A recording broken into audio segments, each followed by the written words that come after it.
Good morning everyone. हम पढ़ रहे थे फिस्कल पॉलिसी। आपको याद है कल हमने जो पढ़ा वो तो गवर्नमेंट का रोल देखा हमने, कैसे मार्केट फेलियर होता है और कैसे गवर्नमेंट उसे रोकता है। राइट। गवर्नमेंट क्या करता है, मार्केट फेलियर का मतलब क्या होता है बेसिकली, या तो गुड्स आपके यहाँ ओवर प्राइस्ड है या तो अंडर प्राइस्ड है। इससे या तो goods under consumed under produce हो रहे हैं या तो ओवर प्रोड्यूस ओवर कंज्यूम हो रहे हैं। तो ये मार्केट फेलियर होता है एंड इसलिए गवर्नमेंट ट्राई करता है कि ये मार्केट फेलियर ना हो। Goods should be correctly priced, correctly produce, correctly consumed. Right. दो प्राइसेस की बात की थी अपन, एक इक्विलिब्रियम प्राइस, एक एफिशिएंट प्राइस। इक्विलिब्रियम प्राइस मतलब जो है, एफिशिएंट मतलब जो होना चाहिए। करेक्ट। इंफॉर्मेशन फेलियर वगैरह सब याद है। फ्री राइडर प्रॉब्लम याद है आपको? क्या होता है फ्री राइडर प्रॉब्लम?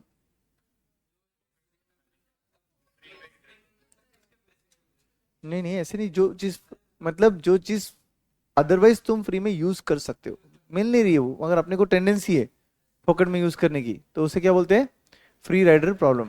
मतलब टेंडेंसी ऑफ नॉट पेइंग, उसको बोलते हैं फ्री राइडर प्रॉब्लम। ओके। और आज मजा आ जाएगा आपको। आज हम लोग पब्लिक फाइनेंस का, फिस्कल पॉलिसी का एक अलग इम्पैक्ट देखेंगे पूरी इकोनॉमी पे। गवर्नमेंट का रोल देखेंगे हम, क्या होता है इकोनॉमी में। ठीक है। तो सबसे पहले देखिए पब्लिक फाइनेंस में, फिस्कल पॉलिसी में हम लोग क्या क्या पढ़ने वाले हैं। आ जाओ, इस पेज पर दिख रही होगी आपको स्क्रीन पे। तो इस यूनिट में हम लोग पढ़ने वाले ऑब्जेक्टिव्स ऑफ फिस्कल पॉलिसी क्या है, ऑटोमेटिक स्टेबलाइजर्स क्या होते हैं और डिस्क्रिशनरी स्टेबलाइजर्स क्या होते हैं, then instruments of fiscal policy क्या होते हैं और टाइप्स ऑफ फिस्कल पॉलिसी क्या होते हैं। ठीक है। तो आपको याद होगा कल हमने तीन फंक्शन ऑफ गवर्नमेंट देखे, रिचर्ड मुस्गिर ने दिए थे तीन फंक्शन। कौन से? Allocation, redistribution and stabilisation. Correct. तो अलोकेशन में क्या होता है, गवर्नमेंट खुद के रिसोर्स अलोकेट करता है उस पर्टिकुलर चीज के लिए। फॉर एग्जाम्पल कोविड जो आपका वैक्सीनेशन हुआ था, इसका गवर्नमेंट ने क्या किया, खुद का रिसोर्स यूज किया ताकि आपका प्रॉब्लम सॉल्व हो। तो इसको बोलते हैं क्या बोलते हैं, allocation function of government. Mosquito borne diseases को कम करने के लिए, मलेरिया वगैरह, ये सब के लिए भी गवर्नमेंट क्या करता है, स्प्रेइंग वगैरह करता है। इसके लिए भी गवर्नमेंट क्या कर रहा है, खुद के रिसोर्स यूज कर रहा है। तो इसे बोलते हैं allocation function. Allocating resources to the appropriate use is called as allocation function. Second is redistribution. Best example can be progressive tax, right? Taking more amount from rich people and using that proceeds for benefit of poor. इसको बोलते हैं redistribution. इससे क्या होता है, अमीरों का disposable income थोड़ा कम होता है और गरीबों का थोड़ा सेविंग होता है, तो इसलिए उनका डिस्पोजेबल इनकम थोड़ा बढ़ता है। राइट। एंड लास्ट फंक्शन आता है मैक्रो लेवल का, वो है स्टेबलाइजेशन फंक्शन। और stabilisation function is nothing but economy में अप डाउन जो होते हैं उसकी स्पीड को, उसके इंटेंसिटी को थोड़ा सा कम करने का। Too much up is also not good, too much down is also not good. तो क्या करना फिर, उसको थोड़ा सा ऊपर से भी सप्रेस करना है, नीचे से भी उसको उठाना है। राइट। इसे बोलते हैं स्टेबलाइजेशन फंक्शन। स्टेबलाइजेशन फंक्शन में आज हम लोग पढ़ने वाले वो फिस्कल पॉलिसी के थ्रू कैसे पॉसिबल होता है। इकोनॉमी में जो स्टेबलाइजेशन होता है ना, वो फिस्कल पॉलिसी के थ्रू कैसे कंट्रोल में आता है, वो हम लोग आज पढ़ने वाले हैं। तो सबसे पहले फिस्कल पॉलिसी में ये जो वर्ड आ रहा है फिस्क, इसका मीनिंग क्या होता है? What is exactly the meaning of फिस्क? Governmental treasury को बोलते हैं फिस्क। लिख दो उधर, ये जो फिस्क वर्ड है इसका मतलब होता है गवर्नमेंटल ट्रेजरी, मतलब गवर्नमेंट का खजाना, उसे बोलते हैं फिस्कल पॉलिसी का फिस्क।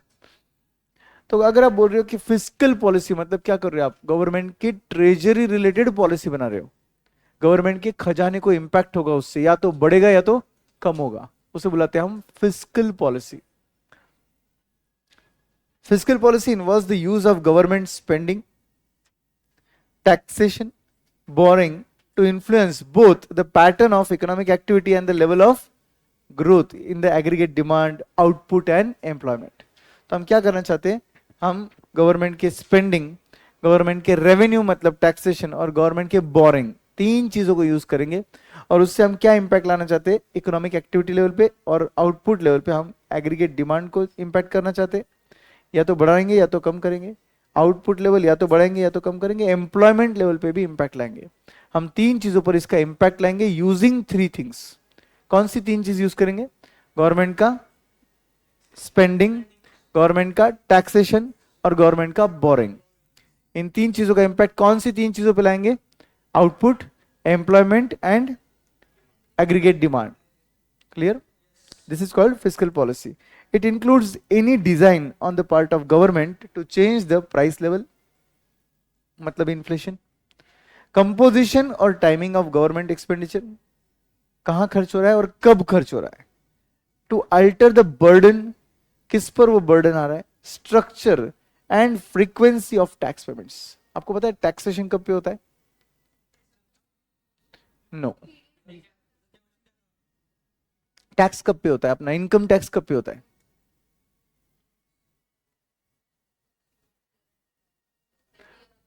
देखो एवरी ईयर के एंड में आपका टैक्स रिटर्न फाइल होता है, बट टैक्सेशन बोलता है कि हमें साल के एंड में रेवेन्यू मत दो, क्योंकि हम गवर्नमेंट है, हमको साल भर आपका कंट्री चलाना है, उसके लिए हमको रेवेन्यू साल भर लगेगा। तो there is a provision called advance tax. Government बोलता है 5,000 के ऊपर अगर आपका टैक्स आ रहा है तो आप हमें देना चाहिए एडवांस टैक्स। ठीक है? और अगर आप ये एडवांस में नहीं भरोगे तो हम आपको इंटरेस्ट लगाएंगे। समझे?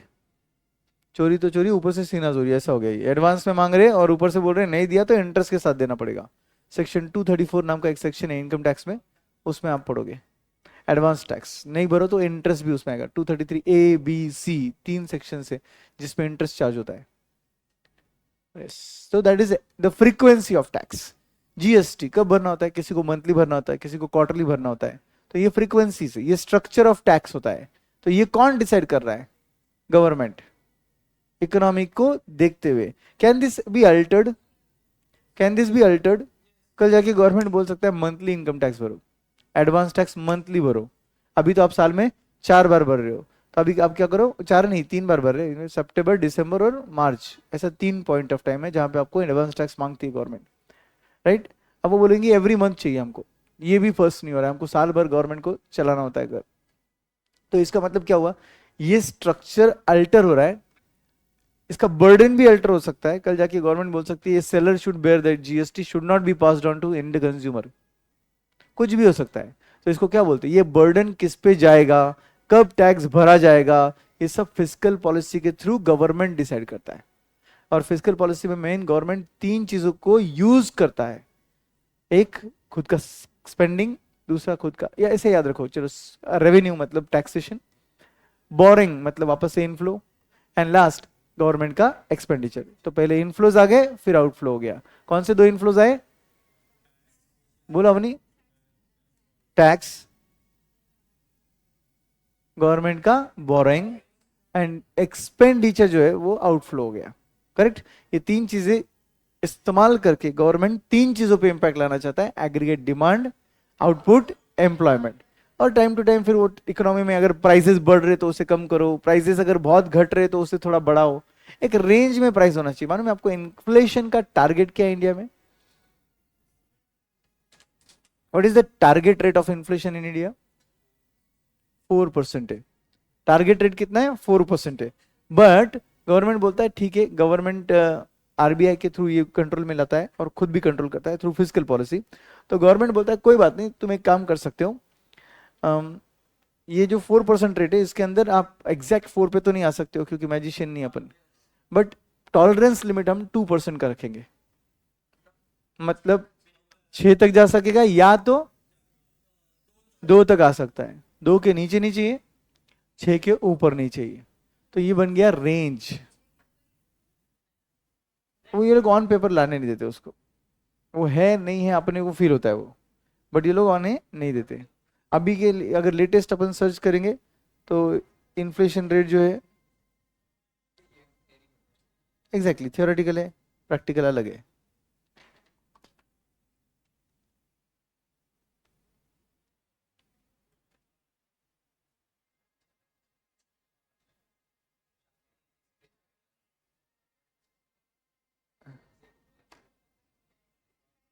Current inflation rate in India 4 के आसपास दिखेगा आपको भाई, ये मोदी सरकार की गारंटी है। ये देखो 3.61 है ना, बना ना, क्रेजी की आ रही है। तो 3.61 है। हाँ। ये देखो RBI target rate of 4%, below 4% है भाई, अचीव्ड है। पप्पू पास है। हाँ हाँ, हमारा इंडिया बढ़ रहा है ना, देश बदल रहा है। तो आई होप फिजिकल का आपको मीनिंग ओवरऑल समझ गया। अभी ऑब्जेक्टिव्स, हम फिजिकल पॉलिसी के थ्रू क्या अचीव करना चाहते हैं, ऑब्जेक्टिव क्या है। तो यही पढ़कर हमको समझ गया कि फुल एम्प्लॉयमेंट मेंटेन करने की कोशिश करना है, इन्फ्लेशन बढ़ने नहीं देना है, इकोनॉमिक ग्रोथ लाना है ताकि आउटपुट ज्यादा प्रोड्यूस हो। By the way, do you know the difference between growth and development? तो अब मैं जब बोल रहा हूँ कि आउटपुट बढ़ाना है तो ये बन गया growth, correct, because it is in quantity terms. But जब हम डेवलपमेंट बोलते हैं it is in quality terms. तो यहां पर achieve and maintain full employment, price stability maintain करना मतलब इन्फ्लेशन को कंट्रोल में रखना, acceleration of the rate of economic development, यहाँ पे इकोनॉमिक डेवलपमेंट भी हमको चाहिए, और lastly equitable distribution of income and wealth चाहिए, मतलब रीडिस्ट्रीब्यूशन वगैरह प्रॉपरली करते रहो, अमीर को थोड़ा गरीब बनाओ और गरीब को थोड़ा अमीर बनाओ, right. That is objectives of fiscal policy. कितने ऑब्जेक्टिव्स हो गए? 4 ऑब्जेक्टिव्स हो गए। All of you, there are 4 objectives of fiscal policy. Understood? Now coming to instruments of fiscal policy. Already हमने कवर किया। इंस्ट्रूमेंट्स मतलब क्या? जिनको इस्तेमाल करके आप फिस्कल पॉलिसी लाते हो देश में। जैसे फॉर एग्जांपल किचन के इंस्ट्रूमेंट्स क्या होते हैं? किचन के इंस्ट्रूमेंट्स क्या होते हैं? चाकू होता है, बर्तन होते हैं, यूटेंसिल्स, बेलन होता है, राइट। उसके बाद आपके नाइफ होता है, फोक होता है, स्पून होता है, ये सब क्या हो गया? ये इंस्ट्रूमेंट्स हो गए। वैसे ही फिस्कल पॉलिसी के इंस्ट्रूमेंट्स क्या है, मतलब क्या? फिस्कल पॉलिसी को चलाने के लिए तुम क्या यूज कर रहे हो? तो तुम यूज कर रहे हो नंबर 1 गवर्नमेंट का स्पेंडिंग, नंबर 2 गवर्नमेंट का टैक्सेशन दैट इज रेवेन्यू, तीसरा गवर्नमेंट का बोरिंग्स, और फिर ये सब किसके थ्रू होता है? बजट के थ्रू होता है ना। 1 फरवरी को बजट आता है इंडिया में, तो बजट में ये सब होता है, इसलिए बजट। तो कितने इंस्ट्रूमेंट्स हो गए? 4। ऑब्जेक्टिव कितने थे? 4। पहला इंस्ट्रूमेंट हम बोलेंगे टैक्सेशन, ताकि इजीली याद रहे। दूसरा हम बोलेंगे पब्लिक डेट, ये दोनों भी इनफ्लो आइटम है। तीसरा हम बोलेंगे इनका प्लानिंग किया जाता है, ये तीसरा आइटम है आपका एक्सपेंडिचर या आउटफ्लो। और ये सब पूरा प्लानिंग एलिमेंट होता है बजट में। तो 1 2 3 एंड 4। Clear everyone? पहले इनफ्लोज लेने का, 2 इनफ्लोज है, बोलो अपनी फिर से एक बार। टैक्सेशन और बोरिंग्स, और एक आउटफ्लो है गवर्नमेंट एक्सपेंडिचर। उसमें भी एक्चुअली टाइप होता है, बहुत सारे टाइप्स होते हैं, will come to that also. तो ये हो गए आउटफ्लो, और उसके बाद ये पूरा प्लानिंग होता है बजट के थ्रू, तो इसलिए गवर्नमेंट का बजट। तो कैन वी से इंस्ट्रूमेंट्स भी क्लियर है हमको, ऑब्जेक्टिव्स भी क्लियर है। तो ऑब्जेक्टिव्स में यहां पर लिख दो 4, इंस्ट्रूमेंट में यहां पर लिख दो 4।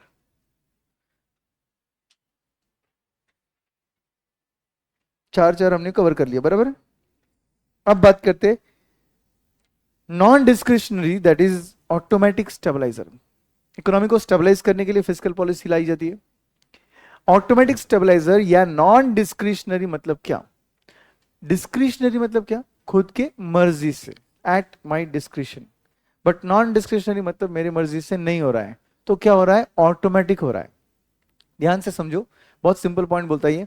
इकोनॉमी में कुछ ऐसी चीजें डाल दो जिससे इकोनॉमी जब जब ऊपर जाए थोड़ा नीचे आ जाए, जब जब थोड़ा नीचे जाए वापस ऊपर आ जाए। इकोनॉमी में ही वो इन बिल्ट इन रहना चाहिए सिस्टम में, ओके। जैसे फॉर एग्जांपल प्रोग्रेसिव टैक्स, अगर मेरा सिस्टम में ऐसा है कि प्रोग्रेसिव टैक्स है, तो क्या मुझे कुछ एक्स्ट्रा करने की जरूरत है? इस इकोनॉमी को स्टेबलाइज करने के लिए एक्स्ट्रा करने की जरूरत है क्या? नहीं होगा। क्यों नहीं होगा? जैसे फॉर एग्जांपल आप इकोनॉमी के मेंबर्स है, मैं गवर्नमेंट हूं, आप पब्लिक हो। आपकी इनकम जब बहुत बढ़ेगी तो ऑब्वियसली मुझे डर है कि प्राइस लेवल्स बढ़ने वाले हैं, डिमांड बढ़ने वाला है। मुझे डिमांड एक लेवल तक ही चाहिए, ज्यादा नहीं चाहिए, बिकॉज इन्फ्लेशन आएगा, राइट। तो मैं क्या करता हूँ, प्रोग्रेसिव टैक्स अपने सिस्टम में डाल देता हूँ। ठीक है, कैन वी से ये बिल्ट इन हो गया सिस्टम में। अब इसके बाद जब जब आप एक्स्ट्रा कमाओगे क्या होगा, आप हायर स्लैब में चले जाओगे and you will be giving more tax to me as government. मुझे क्या मिलेगा, ज्यादा टैक्स मिलेगा आपसे। अच्छा, तो इससे क्या होगा, आपका जो अप जाने वाला था वो थोड़ा सा डाउन आ गया। करेक्ट। अगर अगले साल आपका इनकम बहुत ही फॉल हो गया, तो फिर ये बिल्ट इन सिस्टम में ऐसा भी तो है ना कि जब आपका इनकम नीचे आता है तो आपका टैक्स रेट भी नीचे आता है। करेक्ट। तो ऐसे केस में आपसे या तो टैक्स नहीं लिया जाएगा या तो टैक्स कम लिया जाएगा। उससे क्या हुआ, आपका डिस्पोजेबल इनकम थोड़ा बढ़ गया और जो इकोनॉमी में डिमांड नीचे आने वाला था वो थोड़ा बढ़ गया। ये इसके लिए मुझे अलग से टाइम टू टाइम कुछ पॉलिसी अनाउंसमेंट्स करने की जरूरत है क्या? नहीं, ये क्या बन गए, बिल्ट इन सिस्टम में। इसको बोलते हैं progressive tax non discretionary policy. Understood? पढ़ लो एक बार। नॉन डिस्क्रिशनरी फिस्कल पॉलिसी और automatic stabiliser are part of structure of the economy, part of structure, underline कर लो, and built in fiscal mechanism that operates automatically to reduce the expansion and contraction of business cycle। बहुत ऊपर जाए थोड़ा नीचे आओ, बहुत नीचे जाए थोड़ा ऊपर आओ। चाहते क्या हो, एक रेंज में रहो, बराबर ना। बहुत ऊपर गया तो अच्छा है ना सर, अपनी इकोनॉमी बढ़ रही है, नहीं होगा, हार्डशिप फेस होगी पब्लिक को, क्योंकि इन्फ्लेशन बहुत बढ़ेगा, फिर रुपी का परचेसिंग पावर कम हो जाएगा। Any government program that automatically tends to reduce the fluctuation in the GDP is called as automatic stabilizer। मतलब गवर्नमेंट के प्रोग्राम में कोई भी चीज जो ऑटोमेटिकली क्या कर रही है, रिड्यूस कर रही है फ्लक्चुएशन ऑफ जीडीपी को, उसको हम बुलाते हैं automatic stabiliser. Progressive tax is the only example you can say here. Then उसके बाद आपका एग्जांपल बन सकता है अनएम्प्लॉयमेंट अलाउंस। करेक्ट है ना, क्योंकि जब आप गरीब बनते हो तो आपको गवर्नमेंट देती है अनएम्प्लॉयमेंट अलाउंस, तो उससे आपका थोड़ा डिस्पोजेबल इनकम बढ़ जाता है। Correct. Automatic stabiliser have the tendency for increasing the GDP when it is falling and reducing the GDP when it is rising. मैंने बोला ना, ऊपर आए तो थोड़ा नीचे आ जाओ, नीचे जा रहे हो थोड़ा ऊपर आ जाओ। तो जब बढ़ रहा है तो रिड्यूस करता है वो, जब कम हो रहा है इंक्रीज करता है वो जीडीपी को। In automatic or non-discretionary fiscal policy, tax policy and expenditure pattern are so framed। मैंने दोनों का एग्जांपल दिया आपको, टैक्स पॉलिसी में प्रोग्रेसिव टैक्स दिया और एक्सपेंडिचर का मैंने आपको एग्जांपल दिया अनएम्प्लॉयमेंट अलाउंस। किसका एक्सपेंडिचर, ये गवर्नमेंट का, किस पर, पब्लिक पर, तो इसको टेक्निकली पब्लिक एक्सपेंडिचर बोलते हैं। और जो टैक्सेशन वगैरह मुझे मिलता है इसको पब्लिक रेवेन्यू बोलते हैं। रेवेन्यू पब्लिक और पब्लिक एक्सपेंडिचर को कैसे याद रखोगे आप, revenue from public is called public revenue, expenditure on public is called as public expenditure। Understood? Are so framed that the tax and government expenditure automatically change with the change in the national income। It involves built-in tax or expenditure mechanism that automatically increases the aggregate demand when recession is there। तो वो क्या कर रहा है, automatically recession के वक्त demand को बढ़ा रहा है, and reduces the aggregate demand when there is inflation in the economy। तो जब जब रिसेशन है एग्रीगेट डिमांड को बूस्ट करना है, जब जब इन्फ्लेशन है एग्रीगेट डिमांड को नीचे की तरफ पुश करना है, मतलब रिड्यूस करना है। करेक्ट, हाँ उसको पुल बुला लो आप, समझे। Personal tax, corporate tax, transfer payments like unemployment compensation, welfare benefits are prominent examples of automatic stabiliser. जैसे for example personal income tax जो है वो प्रोग्रेसिव टैक्स रेट से लगता है। कॉर्पोरेट टैक्स तो आप बोलोगे सर इसका तो रेट फिक्स होता है सर 30% सपोज, या 25%, तो फ्लैट 25% रहता है क्या? यस। बट मुझे बोलो मेरी कंपनी का प्रॉफिट 1 लाख है, मुझे टैक्स कितना लगेगा? 25,000। बट आपकी कंपनी का प्रॉफिट ही 10 लाख है, तो आपको टैक्स कितना लगेगा? 2,50,000 लगेगा। कुछ झेपा? जब तुम ज्यादा कमाए तो टैक्स भी तुमने ज्यादा दिया, क्योंकि तुम्हारी कमाई पर टैक्स लग रहा है, भले टैक्स का रेट फिक्स है, टैक्स अमाउंट तो ना फिक्स है ना, समझे। देन ट्रांसफर पेमेंट्स आ गया, जिसके अंदर अपन ने बोला अनएम्प्लॉयमेंट अलाउंस या फिर वेलफेयर बेनिफिट, जैसे कि अभी चल रहा है लाड़का भाई लाड़की बहन, ये वेलफेयर बेनिफिट्स बोलते हैं इसको ऑन पेपर, राइट, ताकि आप पब्लिक को पैसा बांट सको पब्लिक के वेलफेयर के लिए।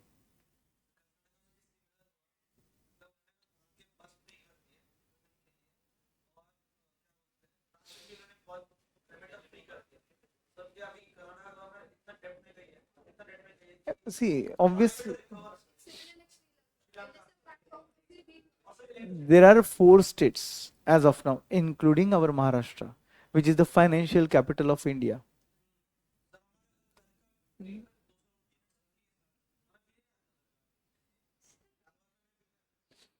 So ऐसा रहता है कि आप पॉलिसी लाते हो इलेक्शन जीतने के लिए, और उसे निभा कितना सकते हो वो इंपॉर्टेंट होता है। एक ब्लेम गेम रहता है ना, और क्या है।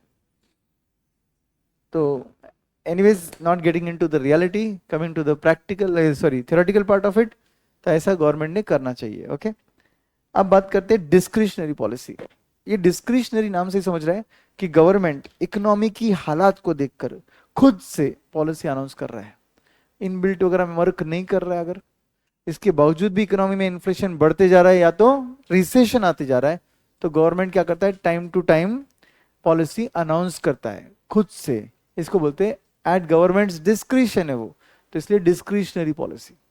जैसे फॉर एग्जांपल, आप सबको याद होगा कोविड में मोदी जी आए थे टेलीविजन पे और बोले थे इंडिया में, मतलब भारत देश में हमारे, है ना, भारत, इंडिया तो बोलते नहीं हो कभी, राइट, तो 20 लाख करोड़ का पैकेज दिया था उन्होंने। कितना? 20 लाख करोड़, राइट। ये क्यों दिया था? क्योंकि इकोनॉमी बहुत रिसेशन में थी, तो उन्होंने 20 लाख का पैकेज अनाउंस किया था, राइट। तो क्या हुआ, इकोनॉमी में पैसा इंजेक्ट हुआ, जिस जो हुआ कि नहीं पता ही नहीं, हमको तो समझा भी नहीं 20 लाख करोड़ किसको बोलते हैं, राइट। तो नहीं कोई नहीं आया था। इन्होंने क्या किया था, पिछली पॉलिसीज वगैरह भी उसमें जोड़ दी थी, जो उन्होंने पिछले 6-8 महीने में कंटिन्यू की थी, वो भी उन्होंने बोला कि इसी पैकेज का हिस्सा है, राइट। तो 20 लाख करोड़ दिखने के लिए बड़ा आंकड़ा हो गया, बट ऐसे पैकेजेस सपोज थियोरेटिकली आते हैं देश में, तो इससे क्या होता है, जो रिसेशन में जाने वाली इकोनॉमी है वो क्या होती है, बूस्ट हो जाती है, बराबर।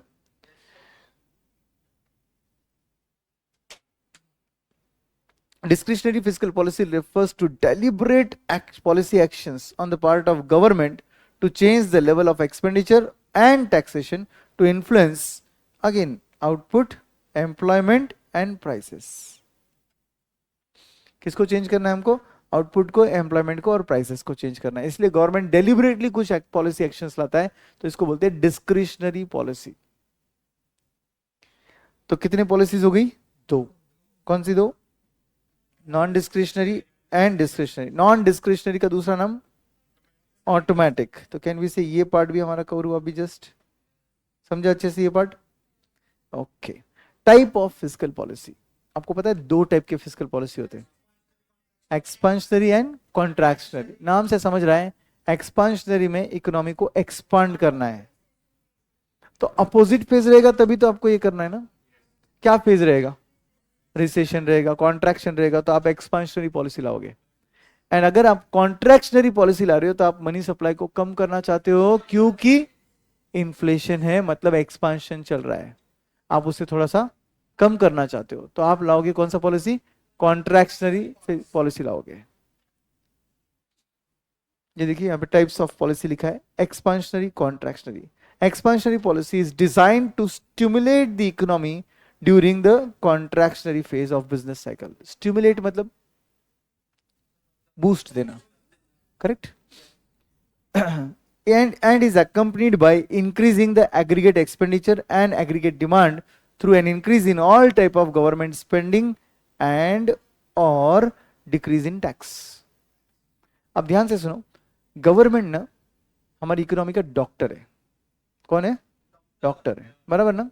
जब हमारी हालत खराब होती है, तबीयत खराब होती है, हम डॉक्टर के पास जाते हैं, वो हमें ठीक करके भेजते, मतलब तुरंत नहीं, बट ऑब्वियसली हमको वो कुछ प्रिस्क्रिप्शन देते हैं जिसको हम फॉलो करेंगे तो हम ठीक हो जाएंगे।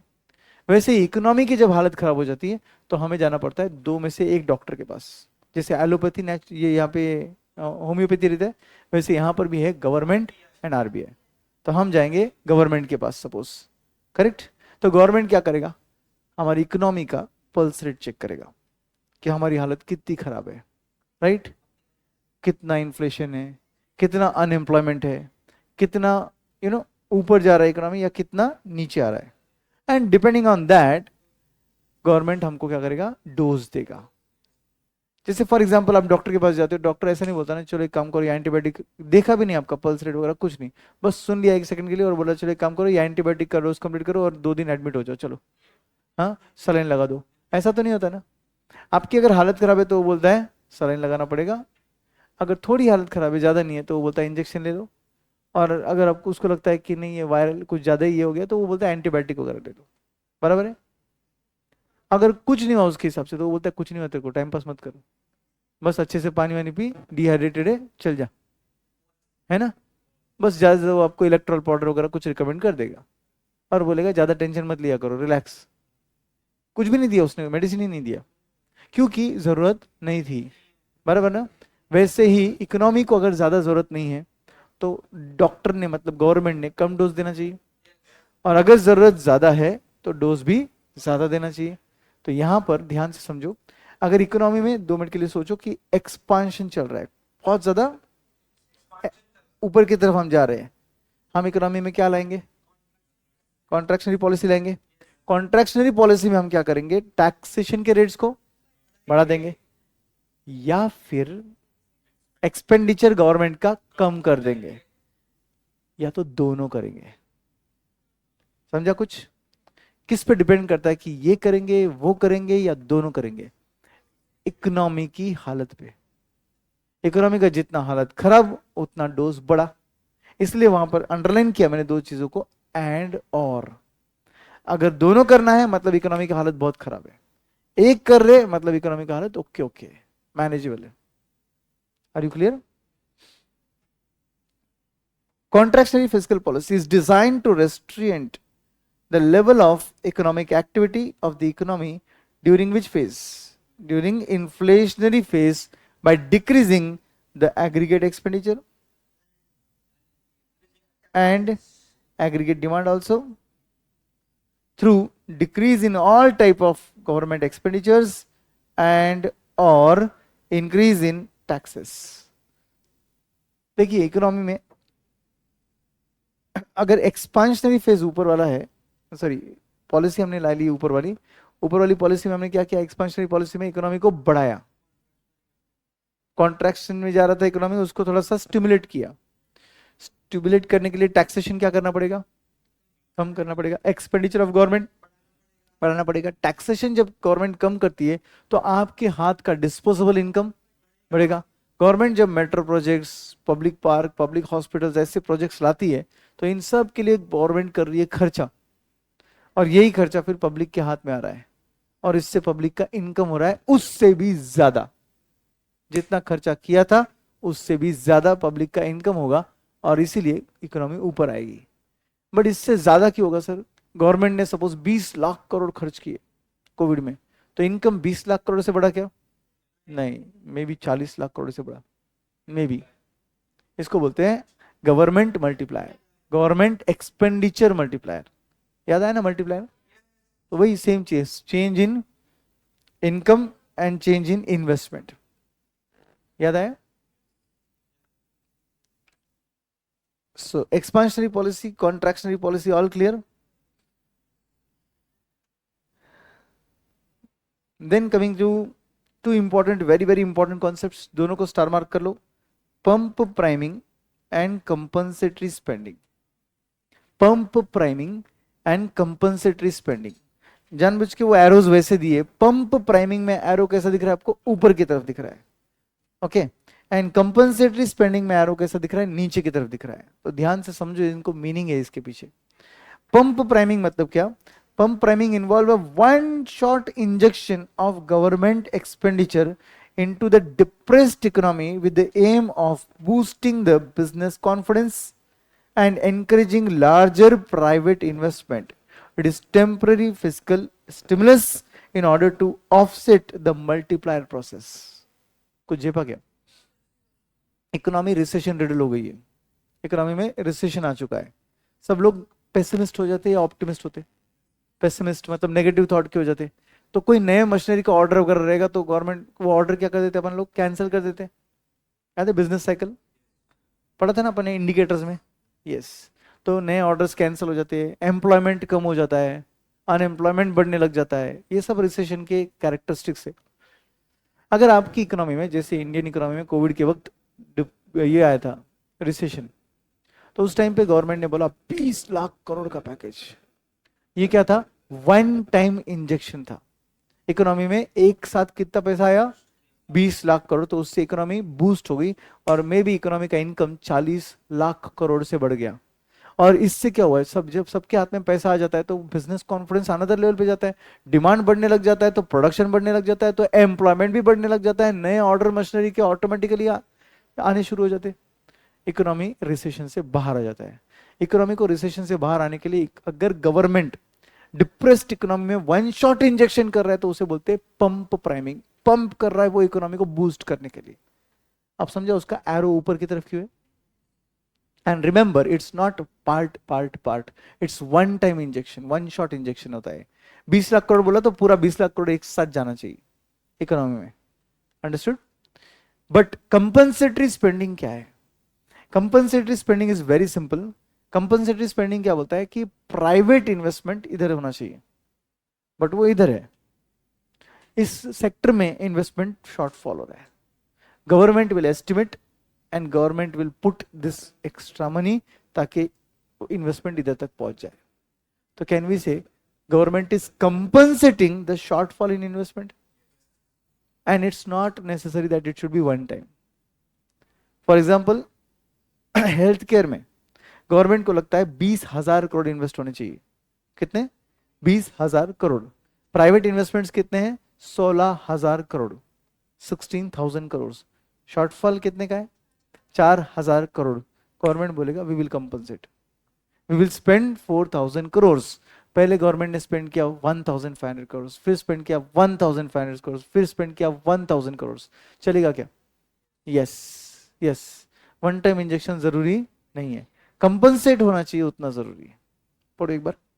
Compensatory spending is said to be resorted when the government spending is carried out with the obvious intention to compensate the deficiency in which investment? Private investment.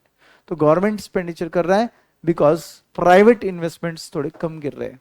Government चाहता है कि ऐसा ना हो, उस सेक्टर में जितना इन्वेस्टमेंट होना चाहिए उतना होना चाहिए। अब प्राइवेट वाले तो कर नहीं रहे, तो ऑब्वियसली कौन करेगा? गवर्नमेंट करेगा। जैसे फॉर एग्जांपल इंश्योरेंस सेक्टर, क्या गवर्नमेंट कंपनीज है? यस। LIC वगैरह है। बैंकिंग सेक्टर गवर्नमेंट है? यस।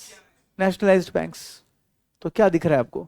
जहां पर भी इन्वेस्टमेंट्स है वहां पर गवर्नमेंट के भी कुछ इन्वेस्टमेंट्स है। तो मे बी ये इन्वेस्टमेंट्स में से अगर गवर्नमेंट ने ये सोच के इन्वेस्टमेंट किया रहेगा कि प्राइवेट सेक्टर वो लेवल तक नहीं पहुंच पा रहा है, हम थोड़ा इन्वेस्टमेंट कर देते, तो उसे बोलते हैं कंपनसेटरी स्पेंडिंग। कहीं पर भी वन शॉट इंजेक्शन वगैरह कुछ नहीं लिखा है, डिप्रेस्ड इकोनॉमी वगैरह कुछ नहीं लिखा है। तो इनका इन्वेस्टमेंट का पर्पस ये नहीं है कि इकोनॉमी को बूस्ट किया जाए, इकोनॉमी को बस उस लेवल तक ले जाना है जहां तक वो रहनी चाहिए। अंडरस्टूड? बट दोस्तों जस्ट इमेजिन करो, अभी का एग्जांपल, हेल्थ केयर में इन्वेस्टमेंट कितना चाहिए था? 20,000 करोड़। कितना हो चुका है? 16,000 करोड़। कितना गवर्नमेंट करना चाहिए? 4,000 करोड़। गवर्नमेंट ने ये एस्टिमेशन ही गलत किया सपोज, और गवर्नमेंट ने इन्वेस्टमेंट कर दिया 10,000 करोड़ का। पॉसिबल ना? गवर्नमेंट ने इन्वेस्टमेंट इंस्टेड ऑफ 4,000 करोड़ कितना किया? 10,000 करोड़ किया। तो इसको बोलते हैं क्राउडिंग आउट, इसको बोलते हैं क्राउडिंग आउट। यहां पर क्या होता है, गवर्नमेंट ने इतना खर्चा किया कि प्राइवेट वालों का स्कोप खत्म कर दिया, तो इसको बोलते हैं क्राउडिंग आउट। पढ़ो क्राउडिंग आउट, लास्ट में दिया देखो इधर। Crowding out effect is the negative effect of fiscal policy, negative effect fiscal policy में generate when money from private sector is crowded out to public sector। मतलब किसका पैसा via गया? प्राइवेट का, क्योंकि पब्लिक वाले ने इन्वेस्टमेंट ज्यादा कर दिया, तो प्राइवेट का स्कोप खत्म हो गया। तो किसने क्राउड आउट किसको किया? Money from private sector is crowded out to public sector, ऐसा बोलते इसको। समझे? जैसे फॉर एग्जाम्पल उत्तर प्रदेश में सरकार ने फ्री के लैपटॉप्स बांटे, फ्री के लैपटॉप्स बांटे स्टूडेंट्स को, तो हर स्टूडेंट को लैपटॉप मिल गया फ्री में। तो डोंट यू थिंक कि वहां पर जो लैपटॉप बेचने वाली कंपनीज है उनका तो बिजनेस ठप हो गया, क्योंकि ये कॉन्ट्रैक्ट तो किसी एक कंपनी को दिया रहेगा। बाकी लैपटॉप मैन्युफैक्चरर्स जिनका एक्सपेक्टेशन था कि यूपी में हम लैपटॉप बेचेंगे, अब वो लैपटॉप कोई क्यों खरीदेगा ना, हर घर एक लैपटॉप आ चुका है। तो फिर वो जो स्टूडेंट है वो उसे कितना यूज करेगा, हार्डली 1-2 घंटा, बाकी टाइम तो वो घर के यूज के लिए यूज हो सकता है ना। तो अगर लेट्स से फॉर एग्जांपल मेरा यूपी में घर है और मेरे बच्चों को लैपटॉप मिल गया, 2 बच्चे दोनों को एक एक मिल गया लैपटॉप, हो गया ना, बेस्ट हो गया ना कम। अदरवाइज मेरे बिजनेस के लिए मैं खरीदने वाला था, तो मैं अब नहीं खरीदूंगा। समझा कुछ? Money from private sector is crowded out to public sector. Government ने इतना खर्चा किया कि प्राइवेट का स्कोप खत्म हो गया। Got it? In other words, spending by government in an economy replaces the private spending. कौन स्पेंडिंग कर रहा है? गवर्नमेंट। इसकी वजह से क्या हुआ? प्राइवेट स्पेंडिंग रिप्लेस हो गया। And latter is set to be crowded out. Latter मतलब private sector is set to be crowded out. कहा गड़बड़ कहां हुआ? पब्लिक सेक्टर की वजह से प्राइवेट सेक्टर में फंडिंग में गड़बड़ हो गया। समझा क्या? तो प्राइवेट सेक्टर क्राउड आउट हो जाता है। What is the meaning of crowding out? नहीं नहीं, नॉर्मल क्राउडिंग आउट मतलब क्या? बहुत गर्दी हो जाना, बराबर है कि नहीं? अब इमेजिन करो ना कि कस्टमर्स इतने हैं मगर सेलर इससे ज्यादा है, तो ऑब्वियसली क्राउडिंग आउट हुआ ना। वैसे कि भाई प्राइवेट वाले लोग बोलेंगे अरे हमारे लिए कुछ तो छोड़ो, कुछ बचा ही नहीं हमारे लिए, क्योंकि सब कुछ कौन ले जा रहा है? गवर्नमेंट ले जा रहा है। For example, government provides free computers to students. ये देखो फ्री कंप्यूटर का एग्जाम्पल आ गया। The demand from students for computer may not be forthcoming. Otherwise मैं तो छोड़ दूं, मेरे बच्चे के लिए भी मैं कंप्यूटर लेने वाला था, बट कंप्यूटर अगर गवर्नमेंट फ्री में दे रहा है तो मैं क्यों लूं? ना ही मैं लूंगा खुद के लिए, ना ही मेरे बच्चे के लिए लूंगा, गवर्नमेंट ही मुझे फ्री में दे रहा है। तो प्राइवेट वाले बिजनेसेस का स्कोप क्या हो गया? खत्म हो गया, कम हो गया। when government increases their spending from borrowing, ये भी एक अनदर एग्जांपल ऑफ ये है, क्या बोलते हैं, क्राउडिंग आउट है। गवर्नमेंट जब बोरो करता है ना, तो बहुत ही बल्क अमाउंट बोरो करता है मन में, और उससे रेट ऑफ इंटरेस्ट क्या हो जाते हैं? बढ़ जाते हैं। और सपोज मेरा बिजनेस है, मुझे लग रहा था कि मैंने बोरो करना चाहिए, मैंने रेट ऑफ इंटरेस्ट चेक किया तब 10-10.5% था, मैंने बोला ठीक है चलो मैं बिजनेस के लिए बोरो कर सकता हूँ। उतने में गवर्नमेंट ने बल्क अमाउंट मार्केट से बोरो किया, तो मार्केट का रेट ऑफ इंटरेस्ट क्या हो गया? बढ़ गया। अब मार्केट का रेट ऑफ इंटरेस्ट कितना है? 12% है। और मुझे 12% से मेरे बिजनेस में कोई स्कोप नहीं दिखता, क्योंकि मेरा कॉमन सेंस क्या बोलता है? Borrow at 10%, invest at 12%। Simple है। बट यहां पर क्या हो रहा है? बोरो एट 12, अब मैं कहाँ इन्वेस्ट करूं? समझा क्या? तो मुझे डर लगता है बोरिंग से, मैं क्या करता हूँ फिर? बोरिंग ही नहीं करता हूँ। किसकी वजह से ये हुआ? गवर्नमेंट ने ज्यादा बोरो करने की वजह से हुआ है। तो इसको बोलते हैं वापस से क्राउडिंग आउट। देखो एग्जांपल पढ़ो क्या लिखा है। When government increases its spending by borrowing from the loanable funds from market, borrowing from the loanable funds from market, the demand for loans increases and this pushes the interest rates up. आपको पता है ना interest rate कैसे decide होते हैं? हाँ, bond के form में बोरो कर रहे हैं। जैसे फॉर एग्जांपल आपको रेट ऑफ इंटरेस्ट कैसे डिसाइड होता है वो बताता हूँ।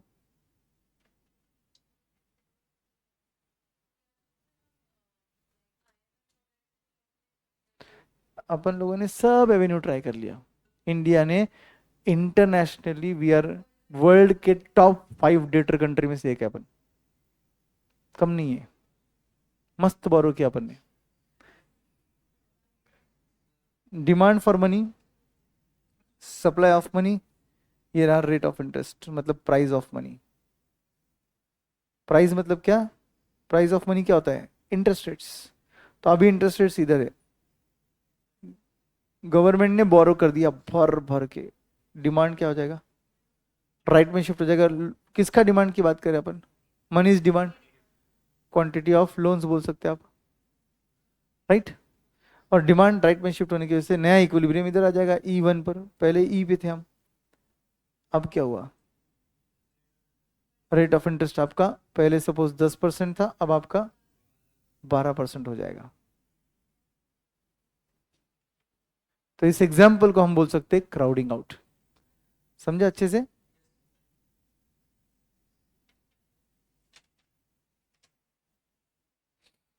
Done. crowding out, borrowing by government, how it is increasing the rate of interest and how it is affecting my borrowing. Obviously at this rate, higher rate, I'm not comfortable borrowing. 10% पे मैं comfortable था because business का return 12 आता था, 12 पे कैसे बोरो करूंगा? Business का रिटर्न 11.5 हो गया तो घर से पैसा दूं, राइट? डर लगता है बिजनेसमैन को, फिर बिजनेस इन्वेस्ट नहीं करते। कुछ लोग बोलते हैं ठीक है मेरे को इन्वेस्टमेंट का रिटर्न आने वाला है 12.5, बट बोरिंग मेरा 12 पे हो रहा है तो रिस्क ज्यादा है, मैं बोरो नहीं करूंगा। कुछ तो बफर चाहिए, कुछ तो एक्स्ट्रा सेफ्टी चाहिए ना। Private investments are sensitive to interest rates. Obviously जब हम इन्वेस्टमेंट करते हैं तो हम इंटरेस्ट रेट देख के करते हैं, तो इसको बोलते हैं private investments are sensitive to interest rates and therefore some private investment spending क्या हो जाता है, डिस्करेज हो जाता है। इसकी वजह से क्या बन गया, फिर क्राउडिंग आउट हो गया। झेपा क्या अच्छे से? इन्फ्लेशनरी गैप, रिसेशनरी गैप, इसमें ज्यादा इंपॉर्टेंट है रिसेशनरी गैप।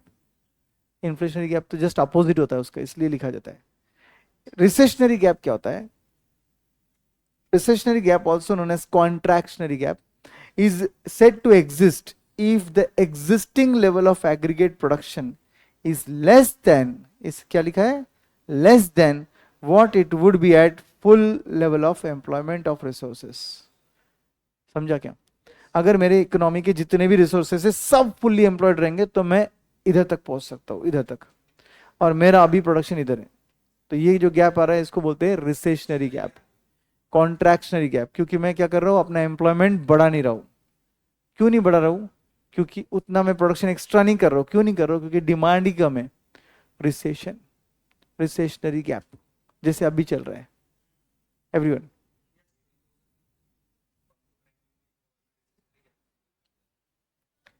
हाँ, तो रिसेशन रिडल बोला है ना वहां पे, डिप्रेस्ड इकोनॉमी को वन शॉट इंजेक्शन देकर ऊपर लेके आना, तो वही तो पंप प्राइमिंग है। रिसेशन को डील करने के बहुत सारे तरीके हैं, उनमें से एक तरीका है pump priming. Pump priming generally government, अभी देखो इतना तो समझ गया रहेगा तुमको कि pump priming is non discretionary या डिस्क्रिशनरी? डिस्क्रिशनरी है, क्योंकि गवर्नमेंट को खुद से करना पड़ रहा है ये, तो गवर्नमेंट इकोनॉमी की हालत देख के करता है। टैक्सेशन कम करना ये भी तो एक एवेन्यू है ना, सिर्फ स्पेंडिंग करना दूसरा एवेन्यू है, वो है।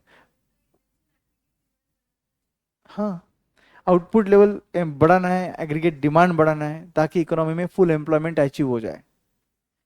और उसमें सबसे बड़ा गड़बड़ होता है गवर्नमेंट एक्सपेंडिचर मल्टीप्लायर का, वो भी करेक्टली मेजर होना चाहिए, तभी जाके वो जो डोज है इन्वेस्टमेंट का वो प्रॉपरली इकोनॉमी में आएगा। I will give you example, you will tell me. Suppose मेरी इकोनॉमी में 50 लाख करोड़ का डेफिसिट है, 50 लाख करोड़ का, ठीक है। मेरे इकोनॉमी का investment multiplier, government expenditure multiplier जो है वो 2 टाइम्स का है। कितने का? 2 टाइम्स। तो मेरी गवर्नमेंट ने कितना खर्चा करना चाहिए? 25 लाख करोड़, करेक्ट। इकोनॉमी में कितना पैसा इन्वेस्ट होना चाहिए था? 25 लाख करोड़, जिससे इंटू 2 करेंगे तो 50 लाख का जो अपना शॉर्टफॉल था वो भर जाएगा। तो ये इकोनॉमी में एक्चुअली होता है, गवर्नमेंट ये सब देख के डिसाइड करता है। बट अगर गवर्नमेंट ने टैक्स रेट्स कम कर दिए, समझे कुछ, तो ये भी तो एक पार्ट हुआ। तो वो जो 50 लाख करोड़ का डेफिसिट था वो टैक्सेशन की वजह से 10 लाख करोड़ से कम हो गया। अब बचा कितना? 40 लाख करोड़। तो लॉजिकली स्पीकिंग अब मैंने इन्वेस्टमेंट 20 लाख करोड़ का करना चाहिए। तो यहां पर गवर्नमेंट का जजमेंट फेल होता है कभी कभी, और गवर्नमेंट कर देता है 25 लाख करोड़ का इन्वेस्टमेंट, फिर क्राउडिंग आउट होता है। समझे? क्राउडिंग आउट को टैकल करने से पहले सोचो कि होना नहीं चाहिए, और अगर हो जाए तो फिर वापस से कॉन्ट्रैक्शनरी पॉलिसी लाना पड़ेगा तुमको।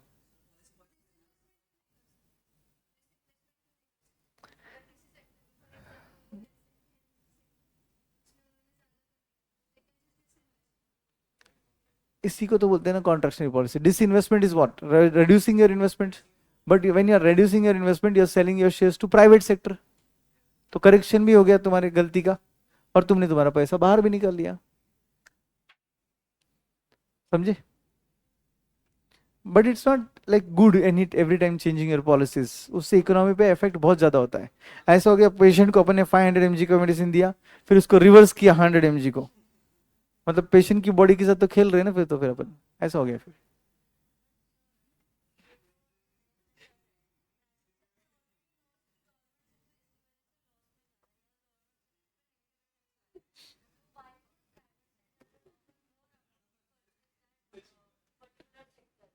नहीं नहीं नहीं, सिंपल है। प्राइवेट सेक्टर को ध्यान दो, प्राइवेट सेक्टर को ऐसा ध्यान दे, ध्यान दे, आपस में बात मत करो। प्राइवेट सेक्टर को अगर ऐसा दिख रहा है कि अपनी बैंड बज गई, तो किसकी वजह से हुआ वो? गवर्नमेंट के इन्वेस्टमेंट की वजह से हुआ ना। तो गवर्नमेंट का इन्वेस्टमेंट ही अगर प्राइवेट खरीद लेगा तो सॉल्व हो गया ना problem, right? Inflationary gap, also known as expansionary gap, is the difference between the real GDP and full employment real GDP. अभी का रियल जीडीपी क्या है और जीडीपी एट फुल एम्प्लॉयमेंट क्या है? What is the meaning of real GDP? Effect, inflation effect को निकाल कर कंसिडर करने का, कि अभी का जीडीपी कितना है, फुल एम्प्लॉयमेंट लेवल पे जीडीपी कितना है। एक्स्ट्रा जीडीपी जो है, it is contributing to inflation, and therefore it is called as inflationary gap. अगर तुम ज्यादा, यू कैन से, एम्प्लॉयमेंट करोगे, तो लोगों के हाथ में ज्यादा पैसा आएगा, जिससे डिमांड और भी बढ़ेगा, चीजों के प्राइजेस और भी बढ़ेंगे, और उससे क्या होगा? इन्फ्लेशन क्रिएट होगा। Exactly opposite of recession, but मैंने बोला जैसे रियल लाइफ में रिसेशनरी गैप ज्यादा इंपॉर्टेंट है।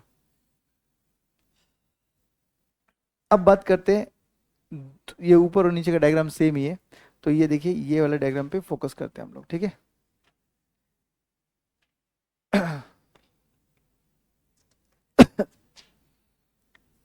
आपके पास रियल जीडीपी है, वाई एक्स एक्सिस पे।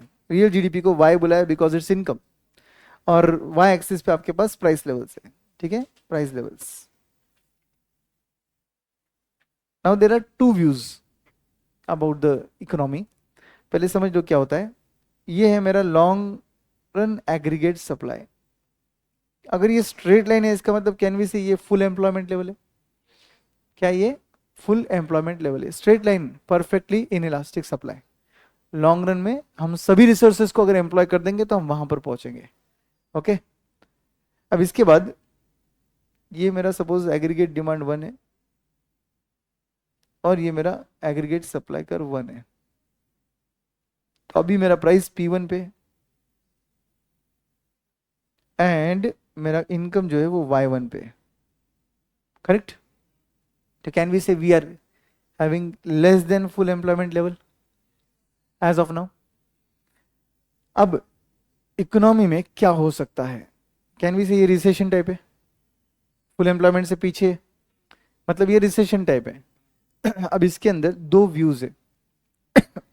एक व्यू बोलता है पब्लिक एक्सपेंडिचर बढ़ाओ, इकोनॉमी के डिमांड को बूस्ट करो, और फुल एम्प्लॉयमेंट अचीव करो, करेक्ट? तो ये रहा पब्लिक इन्वेस्टमेंट बढ़ाओ, इससे गवर्नमेंट एक्सपेंडिचर बढ़ेगा, एग्रीगेट डिमांड करो क्या होगा? राइट में शिफ्ट होगा, और नया डिमांड करो जाएगा वो AD2 आएगा। आपका यहां पर इक्विलिब्रियम दिख रहा है, और ये नया इनकम आ जाएगा Y2। मतलब आप फुल एम्प्लॉयमेंट अचीव कर चुके through increase in public expenditure. Are you with मी?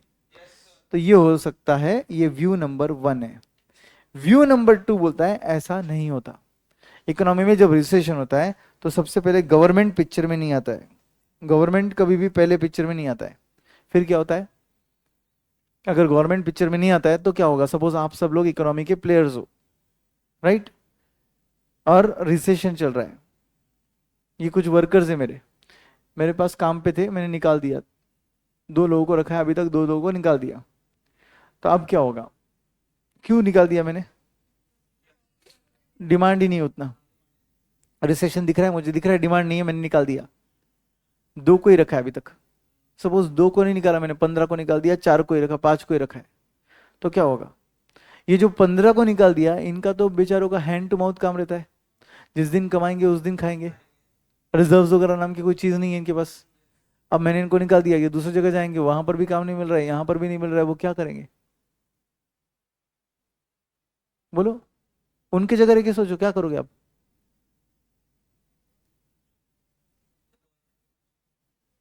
क्या क्या गवर्नमेंट की बात? नहीं नहीं नहीं, वैसा नहीं, ज्यादा रियलिस्टिक बन गए तुम। मेरे पास आओगे, मेरे को बोलोगे कि भाई सुन, हमारा वेज रेट ना तू कम दे मगर हमको काम दे। समझा क्या? हमारा वेज रेट भले ही तू कम दे बट हमको तू काम दे। तो सबसे पहले another view of this this scenario is that जब रिसेशन आता है तब वेजेस जो होते हैं वो कम हो जाते हैं। अगर वेज मुझे कम मिल रहा है तो मेरा कॉन्फिडेंस थोड़ा बढ़ेगा कि जो चीज मैं ज्यादा में प्रोड्यूस कर सकता था उसको मैं कम में प्रोड्यूस करूंगा तो शायद बिक जाए। ये सुनो, और मैं बोलूंगा ठीक है वेज रेट अगर कम हो रहा है तो मैं आपको एम्प्लॉय करने को रेडी हूं, और मैं कम वेजेस से ये देखकर एम्प्लॉयमेंट कर रहा हूं, तो इससे क्या होगा? नहीं नहीं, मेरा सप्लाई बढ़ेगा। तो हम S1 से S2 की तरफ जाएंगे, हमारा सप्लाई जो है वो बढ़ेगा, राइट वर्ड शिफ्ट हो जाएगा। एंड वो सप्लाई जो राइट में शिफ्ट हो गया वो डिमांड के साथ मैच अप हो रहा है इधर, और मेरा इनकम किधर आ गया? Y2। समझा कि नहीं? जो मेरा शॉर्टफॉल दिख रहा था वो अचीव हो गया क्या? यस। रिसेशन को डील करने के दो तरीके, या तो गवर्नमेंट एक्सपेंडिचर बढ़ाओ या तो वेजेस इकोनॉमी में कम होंगे। दो इकोनॉमिस्ट मतलब दो ग्रुप ऑफ इकोनॉमिस्ट है, दोनों का व्यू अलग अलग है रिसेशन को डील करने के लिए। एक बोलता है वेजेस डाउन होंगे पहले और इकोनॉमी में फुल एम्प्लॉयमेंट वापस अचीव होगा बाय इंक्रीजिंग द सप्लाई। दूसरा बोलता है ऐसा कुछ नहीं होगा, गवर्नमेंट एक्सपेंडिचर बढ़ेगा और एग्रीगेट डिमांड राइट में शिफ्ट होगा, सप्लाई नहीं, एग्रीगेट डिमांड राइट में शिफ्ट होगा और फुल एम्प्लॉयमेंट अचीव होगा। दोनों भी व्यू अपनी अपनी जगह सही है। डिपेंड्स, सिचुएशन पे डिपेंड करता है, पहले गवर्नमेंट आएगी या इकोनॉमी में वेज रेट फॉल होंगे, क्या होगा। गवर्नमेंट के पास भी तो खर्चे के लिए पैसा रहना चाहिए ना। उस टाइम पे जब रिसेशन है तब गवर्नमेंट की तिजोरी में कितना पैसा है वो भी तो मैटर करेगा ना। ऑलरेडी वोट बैंक के लिए लाड़का भाव लाड़की बहन के लिए उड़ा दिया तो कहां से खर्च करेंगे फिर? हाँ सभी फैक्टर्स, मगर मेनली वेजेस। वेजेस इसलिए कम होंगे क्योंकि इनका हैंड टू माउथ काम रहता है, इनके पास रिजर्व नहीं होते, तो इनके पास कोई चॉइस नहीं है। समझे क्या? आप सपोज फॉरेन एजुकेशन के लिए बाहर गए, आपने सोचा कि इतना ज़्यादा खर्च हो रहा है, 2-2 करोड़ रुपए लगता है एक्चुअली फॉरेन एजुकेशन के लिए, तो आपने सोचा कि हम थोड़ा जॉब कर लेते पार्ट टाइम, राइट। मगर जिस कंट्री में तुम पहुंचे उसमें रिसेशन आ गया, इतने मनुष्य थे तुम, राइट। अब क्या होगा? जब तुम पहुंचे तब तुमको पर आवर $5 मिल रहे थे, पर आवर $5। रिसेशन आ गया, तुमको निकाल दिया, तुम क्या करोगे? कम में काम करेंगे, बोलेंगे $3 चाहिए भाई मेरे को, क्योंकि आपको उधर गुजारा करना है खुद का। Forget about banking from family, 2 minute के लिए सोचो वो कुछ है ही नहीं, आप क्या करोगे फिर? करेंगे काम। फिर $5 मिल रहा था, अभी $3 मिल रहा है, करोगे काम? यस।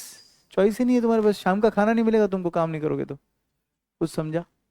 तो वैसे होता है इकोनॉमी में, वेज सबसे पहले नीचे आता है अकॉर्डिंग टू सम इकोनॉमिस्ट। जैसे बोलते हैं इकोनॉमिक्स इज पॉजिटिव साइंस और नॉर्मेटिव, तो बोथ, वैसे यहां पर भी दोनों व्यू अपनी जगह सही है।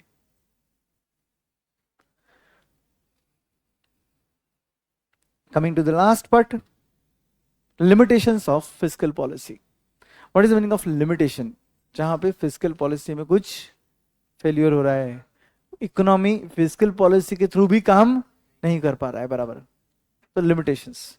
तो सबसे पहले fiscal policy suffers from limitations such as limitation in respect of choice of appropriate policy. मतलब बराबर पॉलिसी का चॉइस, एक्सपांशनरी पॉलिसी लाना था आपने, कॉन्ट्रैक्ट रेट ला लिया, रॉन्ग पॉलिसी सिलेक्ट किया। गवर्नमेंट एक्सपेंडिचर बढ़ाना चाहिए था, आपने टैक्सेशन को कम कर दिया, रॉन्ग पॉलिसी सिलेक्ट किया। मतलब दोनों भी इफेक्ट सेम देंगे मगर इफेक्ट कहाँ चाहिए था? गवर्नमेंट एक्सपेंडिचर बढ़ाने में चाहिए था, और तुमने क्या किया? टैक्स को कम कर दिया, तो रॉन्ग पॉलिसी सिलेक्ट किया आपने। Then there are certain lags. What is the meaning of lag? Delay. लिखो उधर।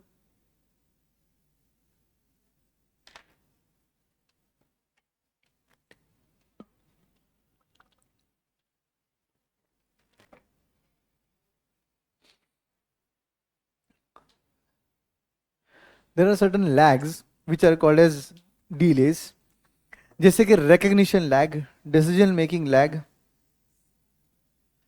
Implementation lag, impact lag. ये क्या होता है ध्यान से समझो। गवर्नमेंट क्या करता है, सबसे पहले रिकग्नाइज करने में टाइम लगा देता है कि क्या चल रहा है इकोनॉमी में, उसके बाद एक बार रिकग्नाइज हो गया तो डिसीजन मेकिंग में लैग कर देता है। मतलब समझ गया रिसेशन आ गया तो ठीक है ना, अभी पॉलिसी लाएंगे, अभी साहब अवेलेबल नहीं है, अपने पीएमओ जो है ऑफिस से कोई अवेलेबल नहीं है, टूर पे गए मोदी जी, जब आएंगे तो फिर डिसीजन हो जाएगा। तो क्या हो रहा है, डिसीजन मेकिंग में डिले हो रहा है, तो डिसीजन लैग बोलते हैं इसको।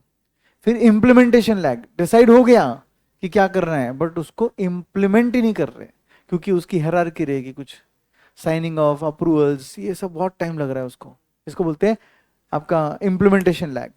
एंड फिर लास्ट में आता है कि भाई तुमने इम्प्लीमेंट भी कर दिया बट इकोनॉमी में उसका इफेक्ट इम्पैक्ट नहीं आया अब तक, तो उसको बोलते हैं इम्पैक्ट लैग।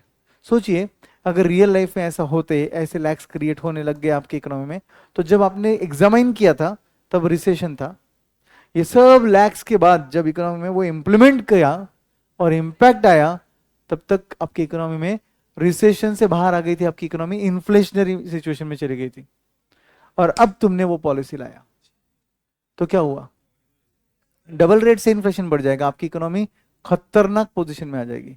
तो ऐसे प्रॉब्लम्स एक्चुअली आ सकते हैं अगर आपके डिसीजन मेकिंग में डिले हो रहा है, रिकग्निशन काम मतलब रिकग्नाइज करने में आपको टाइम लग रहा है, इंप्लीमेंट करने में टाइम लग रहा है, या उस पॉलिसी का इंपैक्ट लाने में टाइम लग रहा है। इंपैक्ट लाने में टाइम कब लग सकता है, जब आपने डोज कम दिया इकोनॉमी में। समझा क्या? फॉर एग्जाम्पल आप ठीक नहीं हो रहे, पिछले 8 दिन से आप बीमार हो, इसका मतलब क्या हुआ, डॉक्टर ने आपको एक अप्रोप्रिएट डोज नहीं दिया ना, आपको डोज की जरूरत थी 500 mg की टैबलेट, उसने दी 100 mg की टैबलेट, आपके बॉडी को वो पूरा रिकवर नहीं कर पा रही है। वैसे इकोनॉमी में आपके गवर्नमेंट एक्सपेंडिचर की जरूरत थी 2000 करोड़, उसने इन्वेस्टमेंट किया गवर्नमेंट ने 200 करोड़, तो इकोनॉमी में वो टाइम वापस आने के लिए टाइम लग जाएगा ना, उसको बोलते हैं इम्पैक्ट लैग। तो कितने लैग्स है मेरे पास, 4। पहले रिकॉग्नाइज करो, उसके बाद डिसीजन लो, उसके बाद इंप्लीमेंट करो, और लास्ट में उसका इम्पैक्ट लाओ। Then next is inappropriate timing. इन सब से क्या हो जाता है, टाइमिंग इनअप्रोप्रिएट हो जाता है, गलत टाइम पे गलत पॉलिसी ला लेना। फिर decision of difficulty of forecasting due to uncertainty. देखो क्लासरूम में बैठकर बोलना कि इकोनॉमी में ये हो रहा है तो अपन ऐसा कर देंगे, वो हुआ वैसा कर देंगे, और इकोनॉमी में रियल में हो रहा है, इसमें बहुत फर्क है ना। तो obviously there might be certain difficulties to forecast due to uncertainties, क्योंकि every time there are uncertainties. Possible conflict between different objectives. What is the meaning of conflict between different objectives? Let's go to objectives to understand this. There are 4 objectives, correct?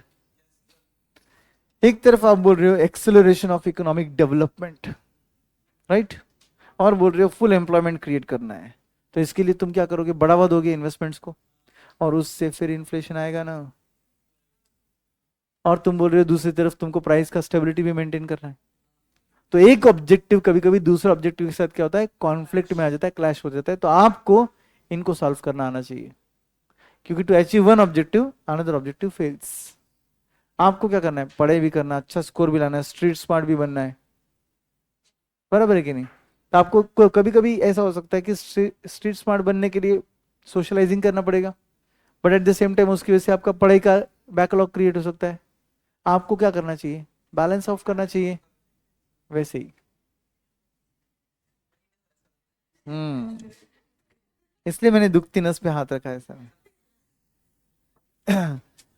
Then possibility of generating disincentive. Disincentive कैसे generate हो सकता है,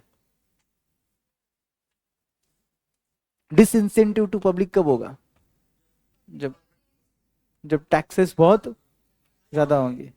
कभी कभी ये लोग बोलते हैं चलो टैक्स बढ़ा दो, टैक्स बढ़ा दो मतलब क्या, पब्लिक को ऑलरेडी फील हो रहा है भाई कि 12 महीने में से 3 महीने आपके लिए काम कर रहे हैं, है ना, और ऊपर से तुम बोल रहे हो टैक्स बढ़ा दो।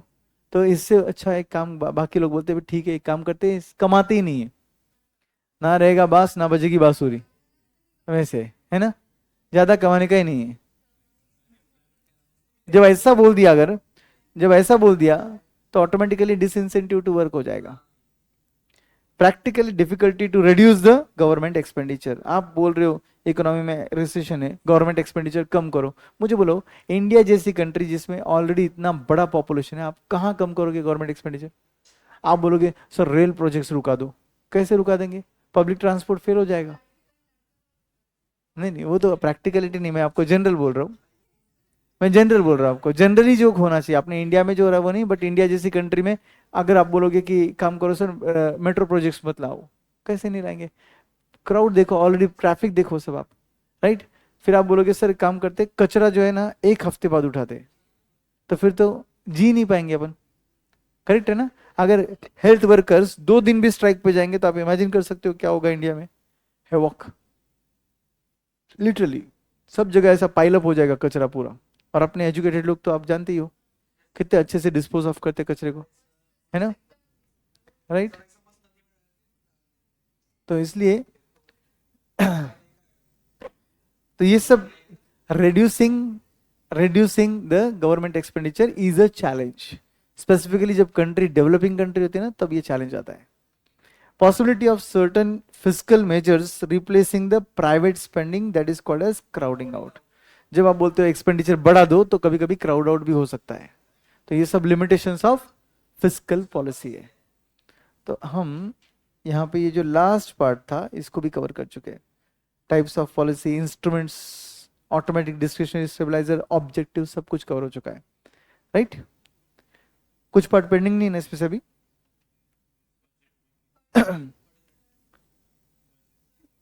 हम बजट मेकिंग का जानबूझ के इधर कवर नहीं किया, पॉलिसीज के वक्त अपन बात करने वाले हैं उसके बारे में। जब अपन पॉलिसीज वाला लास्ट चैप्टर पढ़ेंगे तब बात करेंगे budget making. What is budget making?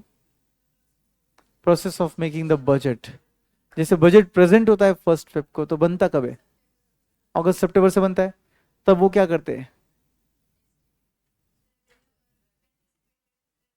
नहीं नहीं, सबसे पहले वो इकोनॉमी की प्रॉब्लम्स को समझते हैं, पूरे कौन से सेक्टर में क्या क्या प्रॉब्लम्स है, और वो प्रॉब्लम्स का फिर क्या पॉसिबल सॉल्यूशन हो सकता है। फिर सोचते हैं कि इस सॉल्यूशन के लिए पैसा कितना लगेगा। फिर वो सोचते हैं कि इस पैसा को हम कहाँ से लाएंगे, कितने एवेन्यूज है उनके पास। Tax, non tax. टैक्स में कितने ऑप्शन है? 2, डायरेक्ट टैक्स, इनडायरेक्ट टैक्स। तो ऐसे पूरा प्रोसेस होता है बजट मेकिंग का। 90% चीजें आपको पता ही है, सिर्फ 10% ऊपर की बातें अपन बाद में कर लेंगे, ठीक है? अब आते हैं RBI, that is money market. Physical policy एक पिलर था, मॉनेटरी पॉलिसी दूसरा पिलर है। और लकी अपन कि अपन दोनों साथ में पढ़ रहे हैं। एक बार ये पढ़ लिया, अब वो पढ़ लिया तो बराबर समझ जाएगा कि कैसे बैलेंस ऑफ होता है। जैसे अभी मैंने आपको बोला कि इकोनॉमी की हालत अगर खराब है तो 1 डोज, बहुत खराब है तो 2 डोज। वैसे ही इकोनॉमी अगर सपोज वेंटिलेटर पे, मतलब इकोनॉमी ऑलरेडी मरने की कगार पे, जैसे कि पाकिस्तान, श्रीलंका, तो ये इकोनॉमीज फिर क्या करती है? मॉनेटरी फिजिकल मिक्स यूज करती है। करेक्ट? मॉनेटरी पॉलिसी और फिजिकल पॉलिसी का मिक्स यूज करती है ताकि इकोनॉमी में इंपैक्ट आए, राइट? हार्ट बीट बंद हो गए तो क्या करते अपन? पंपिंग करते, सीपीआर देते। उससे भी नहीं हुआ तो शॉक, बराबर ना? वैसे हो गया वो कि इकोनॉमी को जगाना है अभी कुछ भी करके, तो दोनों साइड से इंपैक्ट देना जरूरी है, मॉनेटरी साइड से भी और फिजिकल साइड से भी। मॉनेटरी अथॉरिटी इंडिया का कौन है? आरबीआई। कोई भी कंट्री का मॉनेटरी अथॉरिटी कौन सा होता है? Central bank of that country. India में unfortunately fortunately there is a bank called as Central bank of India. ऐसा ये एक बैंक है, सेंट्रल बैंक ऑफ इंडिया नाम का एक बैंक है। जबकि सेंट्रल बैंक ऑफ इंडिया ये कोई नाम होना नहीं चाहिए, क्योंकि कोई भी कंट्री का सेंट्रल बैंक उसका मेन बैंक होता है, बराबर ना? इंडिया में आरबीआई है, यूएस में जैसे फेड बैंक है वगैरह, राइट? वैसे होता है। तो क्या करती है आरबीआई?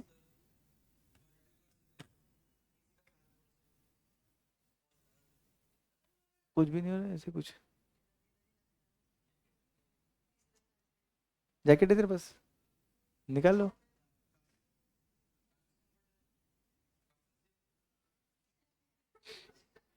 तो आपका जो टेम्परेचर है 22 पे बेटा, फैन का स्पीड कम करो। एग्जैक्टली यहाँ तक हवा ही नहीं आती एक्चुअली। फिर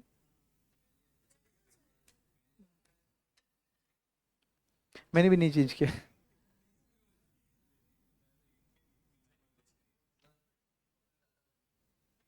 बज रही आवाज नहीं आ रहा है? चलो, अभी देखो ये जो आरबीआई है ना, रिजर्व बैंक ऑफ इंडिया, ये एक ऐसा अथॉरिटी है जो आपकी अपनी इकोनॉमी में मनी के सप्लाई को कंट्रोल करता है, मनी के सप्लाई को कंट्रोल करता है। मनी का सप्लाई मतलब क्या? Volume of money in the market, मतलब यू मीन टू से करेंसी नोट्स? Not necessary. फिर और क्या आएगा? Liquid money. वो क्या होता है?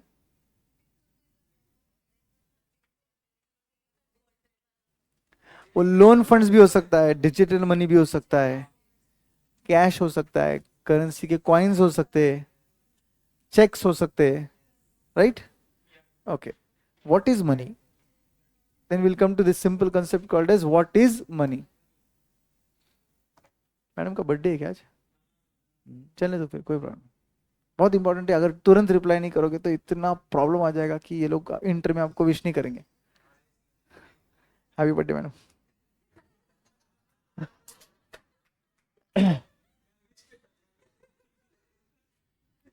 क्या नाम है आपका? पलक। तो चला आ जाओ, टॉपिक पे आ जाओ। मनी जो होता है ये क्या काम, मतलब मनी को हम कैसे डिफाइन करेंगे? क्या चेक मनी है? इंस्ट्रूमेंट है। मनी क्या है बेसिकली?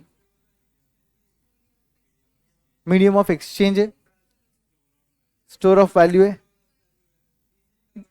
मोबाइल है, one place to another place जा सकता है, जो कॉमनली एक्सेप्टेड है, कॉमनली एक्सेप्टेड है, जनरलाइज परचेसिंग पावर होना चाहिए उसमें, इन सबको बोलते हैं मनी, बराबर ना? तो money refers to any asset which is commonly used and accepted as means of payment और मीडियम ऑफ एक्सचेंज और ट्रांसफरिंग ऑफ परचेसिंग पावर। जब आप बोलते हो आपको पैसा मिला है, इसका मतलब क्या हुआ है? आपके पास परचेसिंग पावर आया है, करेक्ट? तो जब भी आप पैसा बोलते हो तो पैसों में एक ट्रांसफर ऑफ परचेसिंग पावर होता है। पैसों में ऐसी ताकत होती है कि उसको देकर आप दूसरी चीज हासिल कर सकते हो, उसको बोलते हैं मीडियम ऑफ एक्सचेंज या मीन्स ऑफ पेमेंट। समझ गए? ये मेन मनी होता है, मनी का मेन लॉजिक ही होता है। इट इज टोटली लिक्विड, मतलब मनी को किसी और चीज में कन्वर्ट करके उसको मनी बोलना जरूरी नहीं है, पहले से वो लिक्विड होना चाहिए, तभी आप उसको मनी बोल सकते हो। फॉर एग्जाम्पल ये कंप्यूटर है, तो ये मनी नहीं है, ये मनी नहीं है क्योंकि इसको कैश में कन्वर्ट करना पड़ेगा पहले, वो लिक्विड एसेट बनेगा। गोल्ड भी वैसा ही है, गोल्ड को भी कन्वर्ट करना पड़ेगा तब जाके वो लिक्विड बनेगा। दो इसके मुकाबले वो ज्यादा लिक्विड है। ज्यादा लिक्विड का मतलब क्या है सर? जो इजीली कन्वर्ट होता है without much loss of time and value. बोलो, without much loss of time and value, उसको बोलते हैं मनी। ठीक है? तो money is totally liquid, it has generalise purchasing power, मतलब किसी भी चीज को खरीदने के लिए वो उसकी जरूरत होनी चाहिए, and is generally accepted in settlement of all transactions. दो वो ट्रांजैक्शन स्पॉट के भी हो सकते हैं, फ्यूचर के भी हो सकते हैं, बराबर? And in discharge of other kind of business obligation including the future payments. तो बिजनेस का ऑब्लिगेशन मतलब जो भी बिजनेस का देना बाकी है वो सब के लिए पैसा यूज हो सकता है, फ्यूचर के ट्रांजैक्शंस को गिनकर। मतलब सपोज मैं बैंक हूं, आपने मुझसे लोन लिया है, तो मेरे फ्यूचर की पेमेंट्स आप कैसे करने वाले हो? ईएमआई के थ्रू। ईएमआई में सिर्फ प्रिंसिपल अमाउंट होता है क्या? नहीं, इंटरेस्ट भी होता है। तो व्हाट इज इंटरेस्ट? एक सिंपल टाइम, अगर सिंपल लॉजिक से मैं आपको बोलूं इंटरेस्ट क्या है, तो बहुत सिंपल है। मैंने आपको पैसा आज दिया है, तुम मुझे ये पैसा फ्यूचर में देने वाले हो, तो मुझे कुछ ना कुछ एक्स्ट्रा कंपनसेशन चाहिए। आज के पैसे की फ्यूचर में रीपेमेंट हो रही है, तो मुझे कुछ ना कुछ एक्स्ट्रा पैसा चाहिए। तो कैन वी से इसका मतलब आप फ्यूचर में पैसा देने वाले हो, उसका सेटलमेंट भी आप पैसों में कर रहे हो, करेक्ट? इसको बोलते हैं settlement of future transactions, deferred payment बोलते हैं इसको। डेफर्ड मतलब डिलेड पेमेंट। ओके? इस चैप्टर में हम क्या पढ़ने वाले? Functions of money, demand for money, theories for demand for money, and Keynesian development के बाद demand for money, post Keynesian, मतलब केंशियन एरा के बाद। तो सबसे पहले आते हैं फंक्शंस ऑफ मनी पर। जो जो हम बोले वो सब फंक्शंस ऑफ मनी थे। जैसे for example it's medium of exchange to facilitate easy exchange of goods and services. It is common measure of value, जिसको कॉमन डिनोमिनेटर ऑफ वैल्यू भी बोलते हैं। क्यों? हमने नेशनल इनकम पढ़ा, तो नेशनल इनकम में पहला चीज क्या लिखा था? It is money value of all the economic goods and services produced. याद आया? तो भाई साहब जितने भी गुड्स एंड सर्विसेज है उनको ऐड करने के लिए कॉमन मेजर तो मनी है ना। आप ऐसा तो नहीं बोल सकते कि 1 लाख लीटर ऑयल प्रोड्यूस हुआ है और 2 लाख लीटर पेट्रोल प्रोड्यूस हुआ है तो 3 lakh litre oil and petrol है हमारे पास। इसका कोई सेंस बनेगा क्या? क्यों नहीं बनेगा? क्योंकि ए और वो दोनों ऐड नहीं हो सकते। लीटर लीटर है सर, ऐड कर सकते सर, उसकी वैल्यू अलग है, इसकी वैल्यू अलग है। समझे? Then common denominator of value इन दोनों के लिए क्या था? मनी था। तो इसलिए हमने क्या किया? सभी को कॉमन डिनोमिनेटर मनी यूज किया। हर चीज को एक कॉमन मेजर पे लाना है तो क्या करना पड़ेगा? मनी यूज करना, उसका मनी वैल्यू निकालना पड़ेगा। Otherwise litres of oil, litres of petrol, litres of milk, इनको हम एडअप नहीं कर सकते, बट इनटू वैल्यू करके एडअप कर सकते। वैसी सेम एसी से अब अपन बोल सकते कि प्रीवियस ईयर में 1 करोड़ एसी बने, तो इसलिए 1 करोड़ एसी प्लस 10 लाख कैमरे, 1 करोड़ 10 लाख एसी कैमरे। मेक्स नो सेंस बिकॉज दोनों की वैल्यू अलग है। वैसे होता है। सर्व्स एज अ यूनिट और unit of standard of deferred payment. it is serving as a unit or standard of deferred payment. What is standard of deferred payment? Delayed payment का standard, interest, and facilitates storing of value, both temporary abode of value of purchasing power and permanent store of value. What is the meaning of temporary abode and permanent? Correct, for some small period of time or from generation to come. बराबर ना? आप सोचिए money को, अगर मैंने बोला कि money में मतलब ये सब फंक्शंस पूरे करने के लिए क्या कैरेक्टरिस्टिक्स होनी चाहिए, तो सबसे मेन इंपॉर्टेंट कैरेक्टरिस्टिक्स होना चाहिए लॉन्ग लास्टिंग, पेरिशेबल नहीं चाहिए हुआ। पता चला आप जिंदगी भर मेहनत करके जो कमाए वो सड़ गया, ऐसा पैसा रह सकता है क्या? Can your money be any food grain item? No, because it will obviously get perished after a period of time.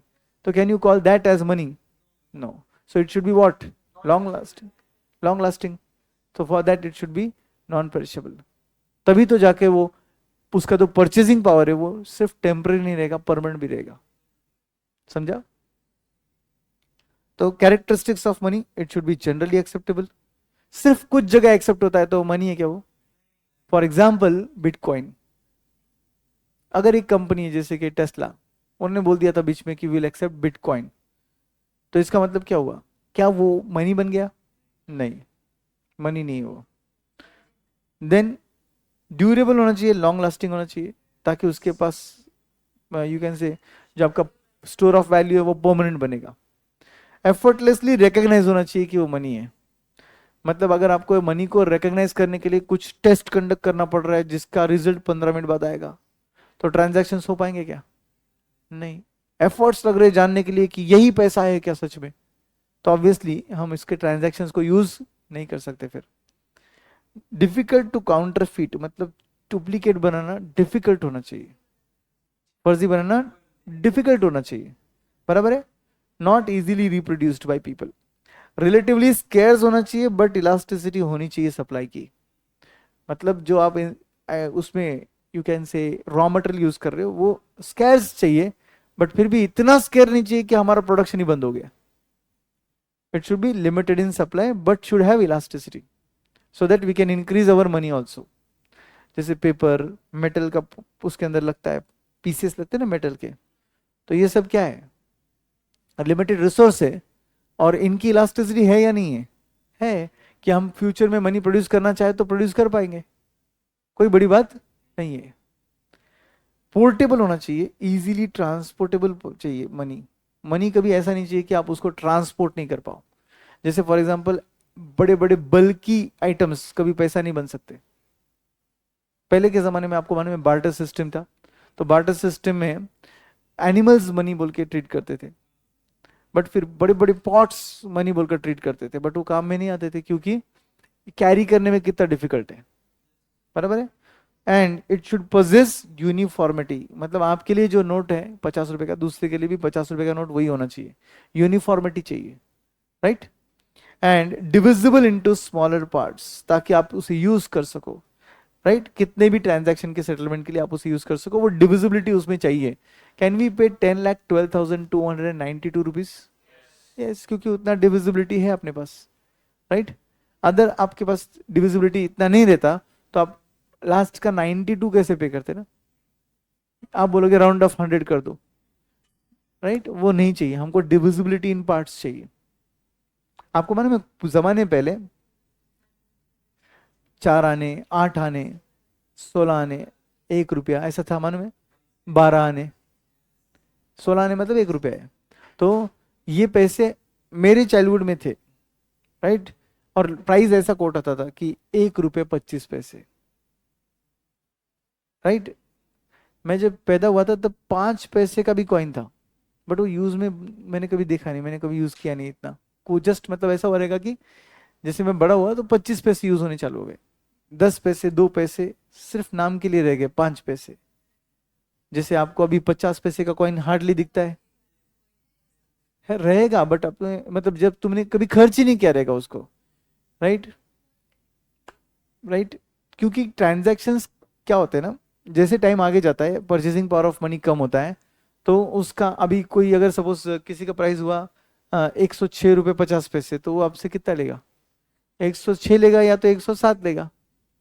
50 पैसे ना तुम देते हो ना वो मांगता है, मतलब 50 पैसे अब मैटर नहीं करते। वैसे कुछ टाइम बाद ऐसा होगा कि 1-2 रुपया 5 रुपया मैटर नहीं करेगा, समझा कुछ?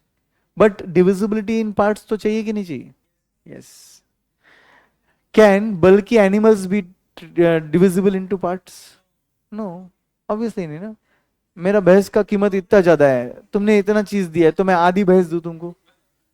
पॉसिबल नहीं है, राइट। तो बहुत से प्रॉब्लम्स थे ट्रेडिशनल मनी में, बार्टर सिस्टम से लेके अब तक बहुत से प्रॉब्लम्स थे, उनको धीरे धीरे धीरे सॉल्व करते करते हम यहाँ तक पहुंचे।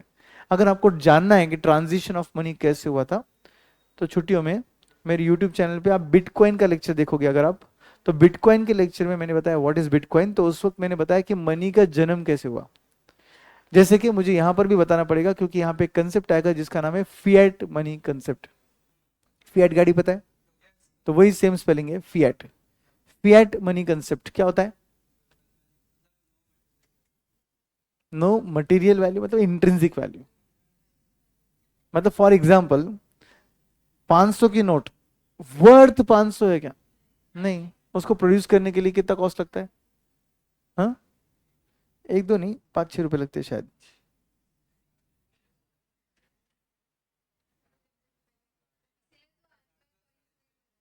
हाँ, व्हाट इज,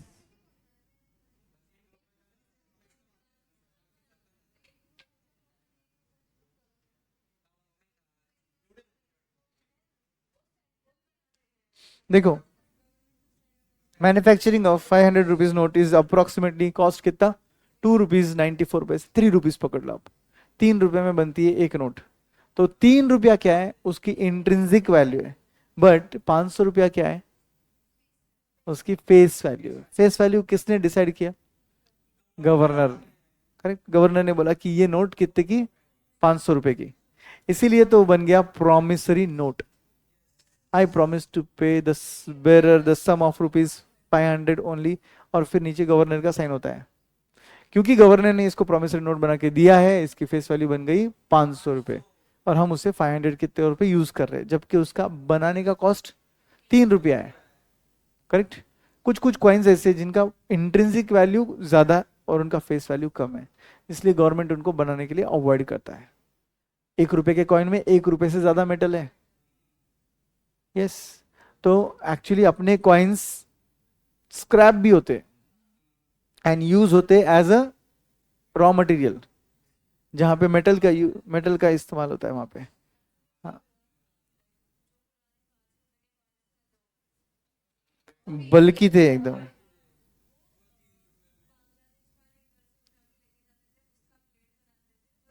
करेक्ट, सही है। ये देखो 1 रुपी कॉइन का कॉस्ट कितना हुआ? 1.11। तो जगह पे 0.11 का फायदा है, सिंपल है। और वैसे ही सेम 5 रुपए का भी था,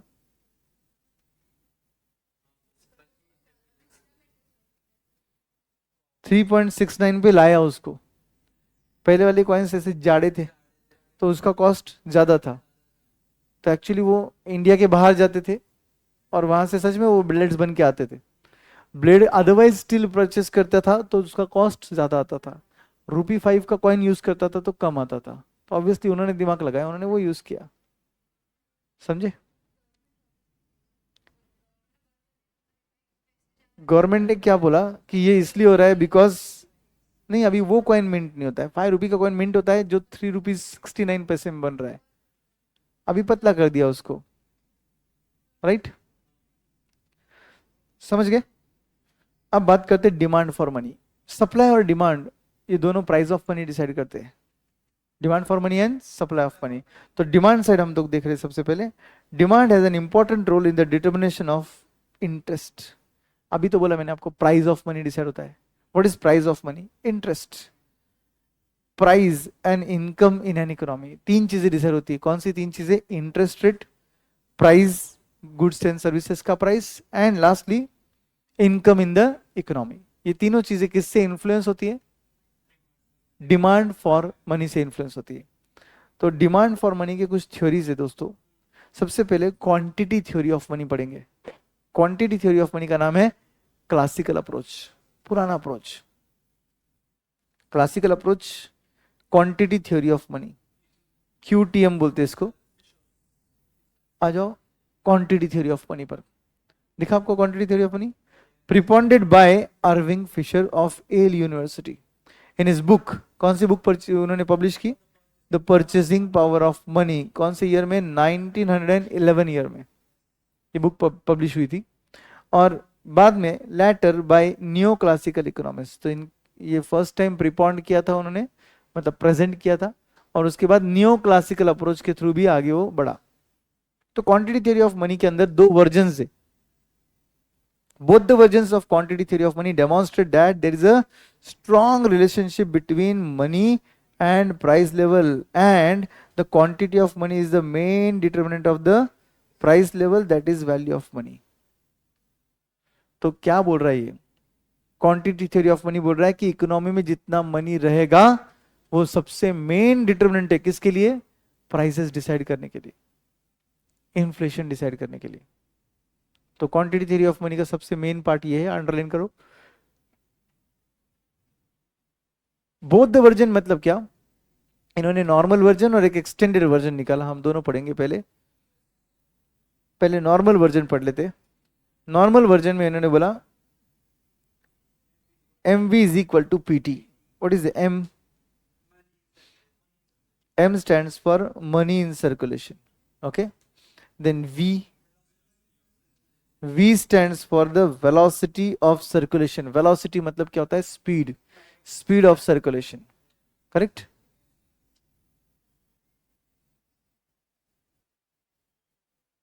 Then what is P?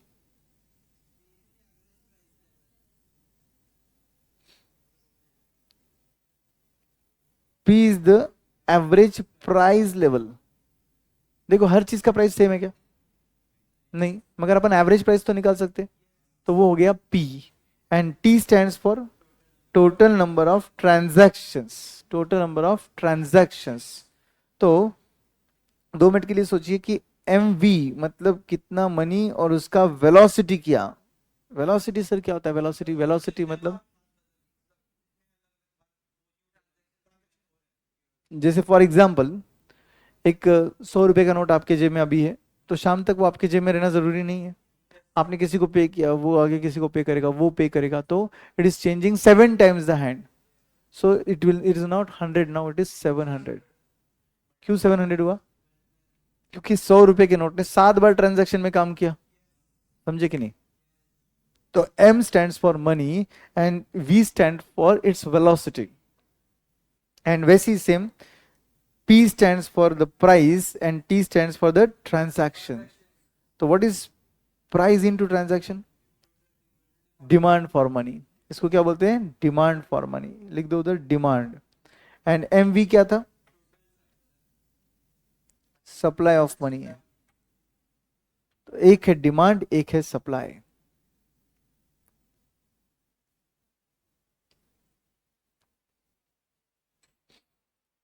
Understood?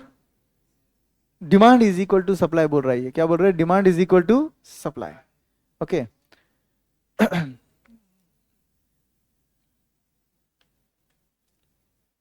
अब मुझे एक बात बताओ, demand is equal to supply, ठीक है। आपने बोला अभी कि कितना पैसा है, वो कितनी स्पीड से घूम रहा है, वो हो गया उसका सप्लाई, राइट।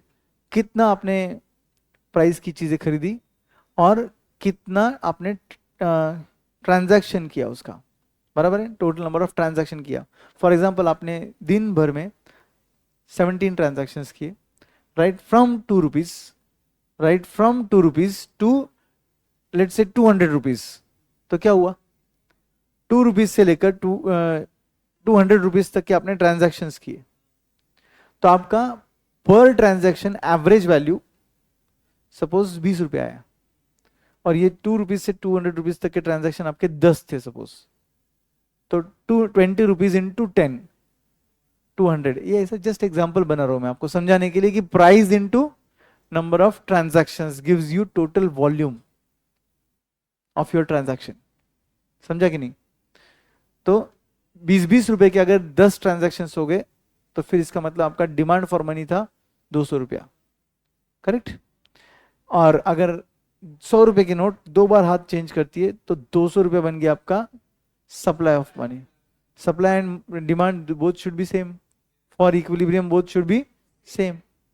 सो ये था आपका क्वांटिटी थ्योरी ऑफ मनी। और ये बोलता है कि डिमांड फॉर मनी जो आप कर रहे हैं, ये मेन डिटर्मिनेंट है प्राइस का। क्वांटिटी थ्योरी ऑफ मनी बोल रहा है जितना आप डिमांड फॉर मनी क्रिएट कर रहे हो, ये मेन डिटर्मिनेंट है आपके प्राइसेस का, राइट। मगर इन्होंने क्या किया, ये वर्जन में इन्होंने एक चीज भूल गए, credit money created by bank. क्योंकि आप जो ट्रांजैक्शंस बोल रहे हो, 100 रुपए का नोट आप बोल रहे हो 7 बार हाथ चेंज करेगा, 700 रुपया, ये ठीक है, फिजिकल ट्रांजैक्शन हो गया। 100 का नोट था आपके पास, बट सपोज बैंक ने आपको लोन दिया और आपने वो लोन का पैसा किसी और को चेक के तौर पे दिया, तो ये क्या था? Credit money created by bank. इसको एम डैश बोला इन्होंने बाद में, एंड उसकी वेलोसिटी भी होती है, इसलिए इसको वी डैश बोला। तो ये आपके डिमांड में ऐड होगा या सप्लाई में ऐड होगा? सप्लाई में ऐड होगा। तो इन्होंने बोला हम हमारा वर्जन थोड़ा चेंज करना चाहते हैं, ये हमारा एक्सटेंडेड वर्जन है, extended version of Fisher, Irving Fisher. ये बोलता है फिजिकल मनी उसका वेलोसिटी, बैंक मनी और उसका वेलोसिटी, ये टोटल क्या बन गया? Supply of money. और ये पीटी मतलब demand for money, correct. Any doubt? Easy एकदम। सेकेंड अप्रोच हम पढ़ेंगे neo classical approach, Cambridge approach. इसको कैम्ब्रिज अप्रोच क्यों बोलते हैं? करेक्ट, कैम्ब्रिज यूनिवर्सिटी के इकोनॉमिस्ट ने ये डेवलप किया, इसलिए इसका नाम है Cambridge approach. Neo classical approach, इसको बोलते हैं कैश बैलेंस अप्रोच। तो अलग अलग नाम आपको याद रखने पड़ेंगे, कोई चॉइस नहीं, right. Cambridge holds, Cambridge version holds that money increases the utility in the following 2 ways। इनके मुताबिक मनी जो है ये 2 चीजों में हमारा फायदा करता है। सबसे पहले क्या कर देता है, ये स्प्लिट अप कर देता है transaction of purchase and sale को। मतलब not credit facility exactly,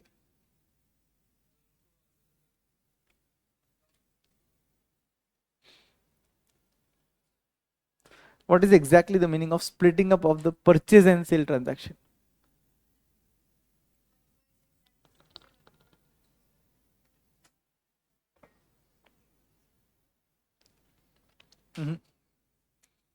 It's very simple.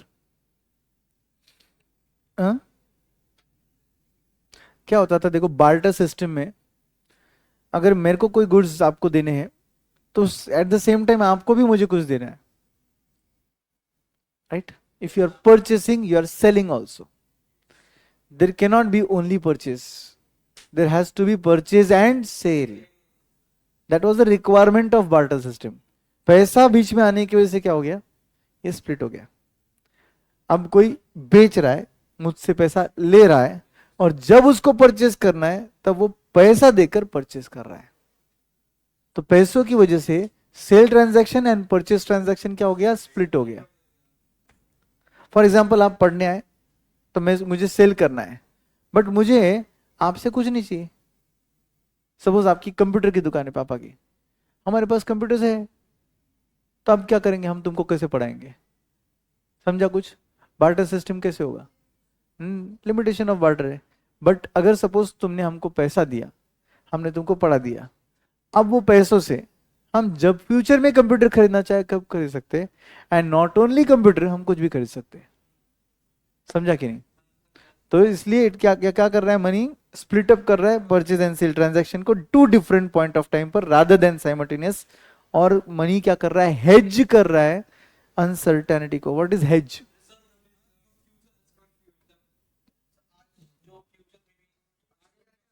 मैं बोलता हूँ मिनिमाइजेशन ऑफ रिस्क बोलते हैं उसको। मिनिमाइजेशन ऑफ,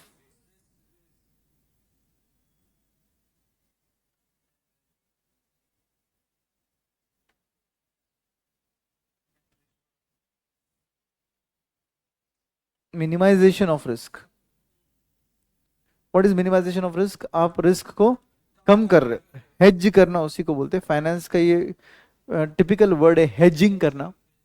हेज करना मतलब रिस्क को कम करना।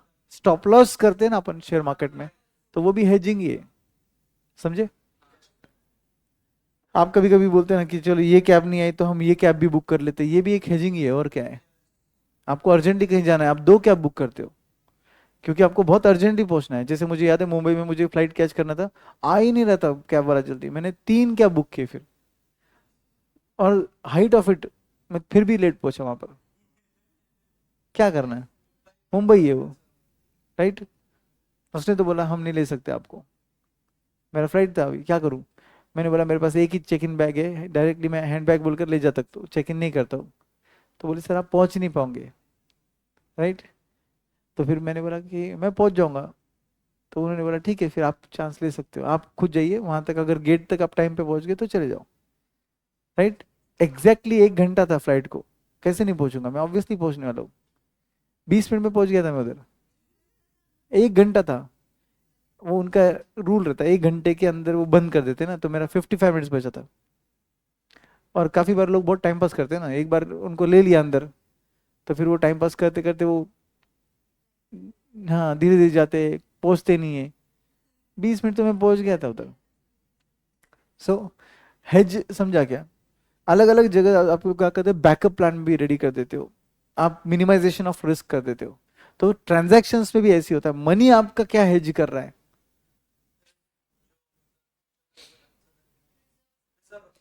मुझे एक बात बोलो, आप सब लोग पैसा कमाना चाहते हो, राइट? हाँ या ना? क्यों? लाइफ को सेटल करने के लिए। मतलब मानो मैं आपको कि फ्यूचर अनसर्टन है, तो आप खुद की सर्टेनिटी क्रिएट कर रहे हो, इसका मतलब मनी तो ये हेजिंग दे रहा है आपको। बराबर है कि नहीं? I know money is not the first and foremost important thing, but for every first and foremost you require money, है कि नहीं? मनी है तो हनी है। अब कैम्ब्रिज इक्वेशन देखिए। कैम्ब्रिज इक्वेशन बोलता है M D is equal to P into K into P Y. What is M D? Money is demand, okay. What is k? Proportion of your income which you want to keep in money term. I'll give you example. What is py? Your p is your price level and y is your nominal income. py nominal income हो जाता है, actually nominal income मतलब money at current prices, उसको बोलते हैं nominal income. For example, मेरा income अभी 10 लाख है, उसमें से मैं 5% पैसा कैश में रखना चाहता हूँ, तो 10 लाख का 5% हो गया 50,000, तो मेरा मनीज डिमांड है 50,000, इस अप्रोच के हिसाब से। समझा? M D is money's demand, P Y is nominal income. In my example nominal income was 10 lakh, into K किया अपन ने। के मतलब क्या? उस नॉमिनल इनकम में से कितना प्रपोर्शन हम कैश बैलेंस में रखना चाहते हैं, तो मैंने बोल दिया 5% रखना है मुझे, तो 10 लाख का 5% कितना हो गया? 50,000. What is 50,000? You are keeping that amount in cash, so it is money is demand. Money demand मतलब आप पैसा डिमांड करके रख रहे हो खुद के पास, उसको बोलते हैं मनी इज डिमांड. राइट? समझा यहां तक? अब ये मनी का डिमांड एक्चुअली ये लोग बोलते हैं 3 रीजन की वजह से पब्लिक होल्ड करता है कैश. कितने? 3. पहला रीजन है ट्रांजैक्शन मोटिव, इसको बोलते हैं real cash balance.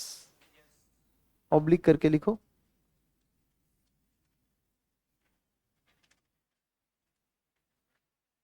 Real cash balance.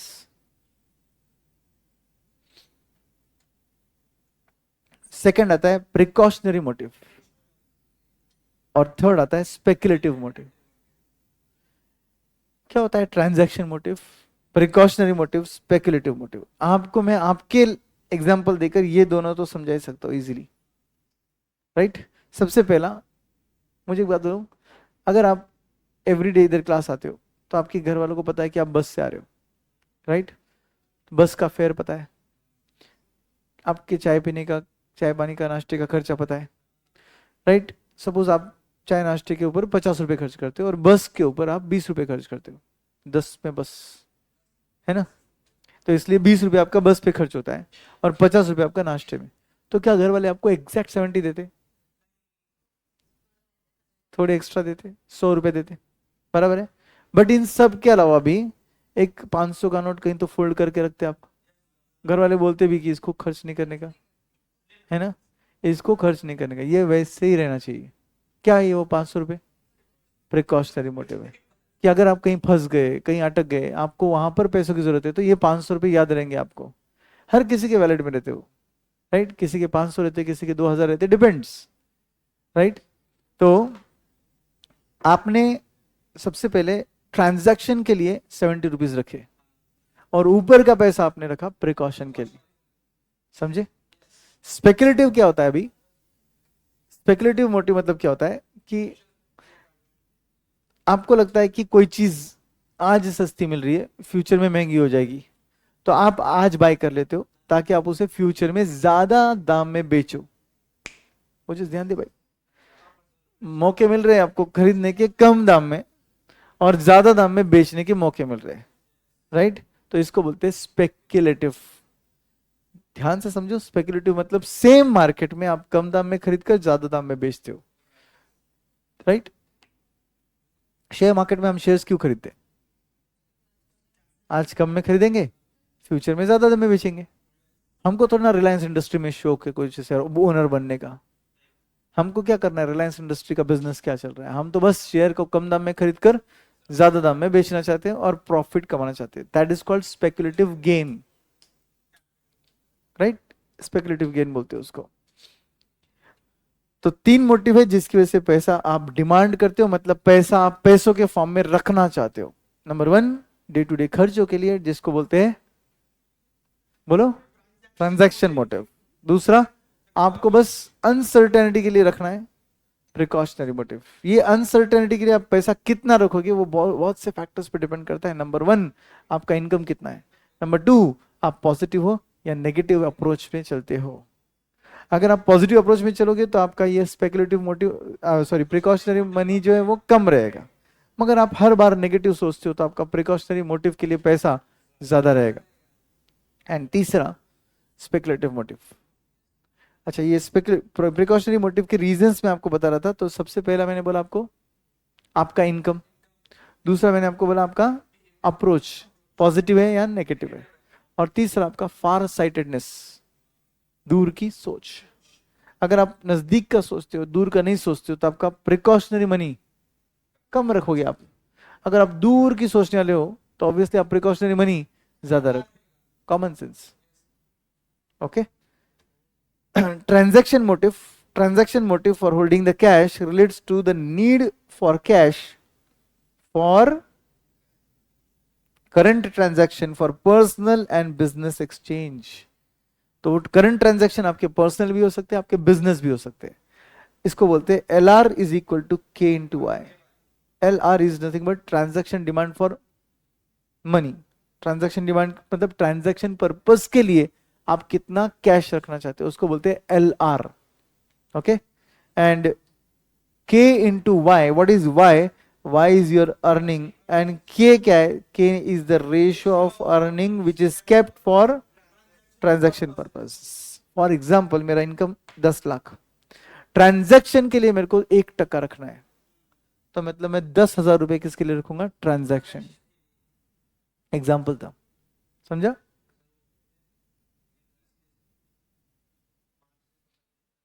उस पर डिपेंड करता है. ट्रांजैक्शन डिमांड फॉर मनी कितना रहेगा वो आपके एमपीसी पर डिपेंड करता है. अगर आपका एमपीसी ज्यादा है, एमपीसी मेरी तरफ से था, हाँ? तो देखिए, एमपीसी अगर ज्यादा है तो आपका खर्च करने का भी प्रपोर्शन ज्यादा है, तो आपका ट्रांजैक्शन डिमांड फॉर मनी ज्यादा रहेगा. सही है क्या ओजस?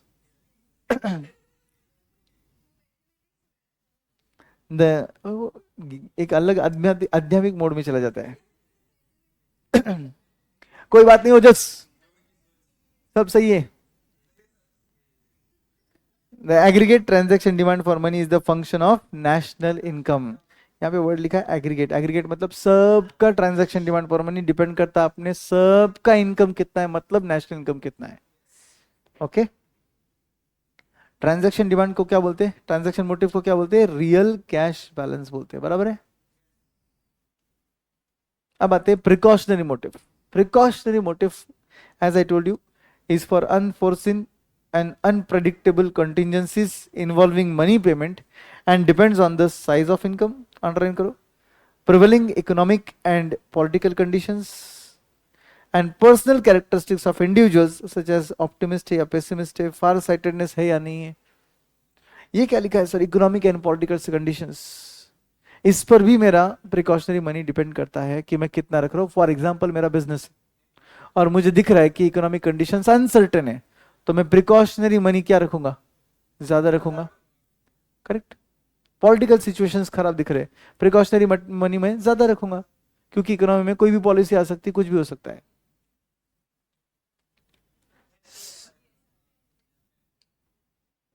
हाँ, ये फंक्शन ऑफ एमपीएस है, आप कितना सेव करके रखते हो खुद के पास.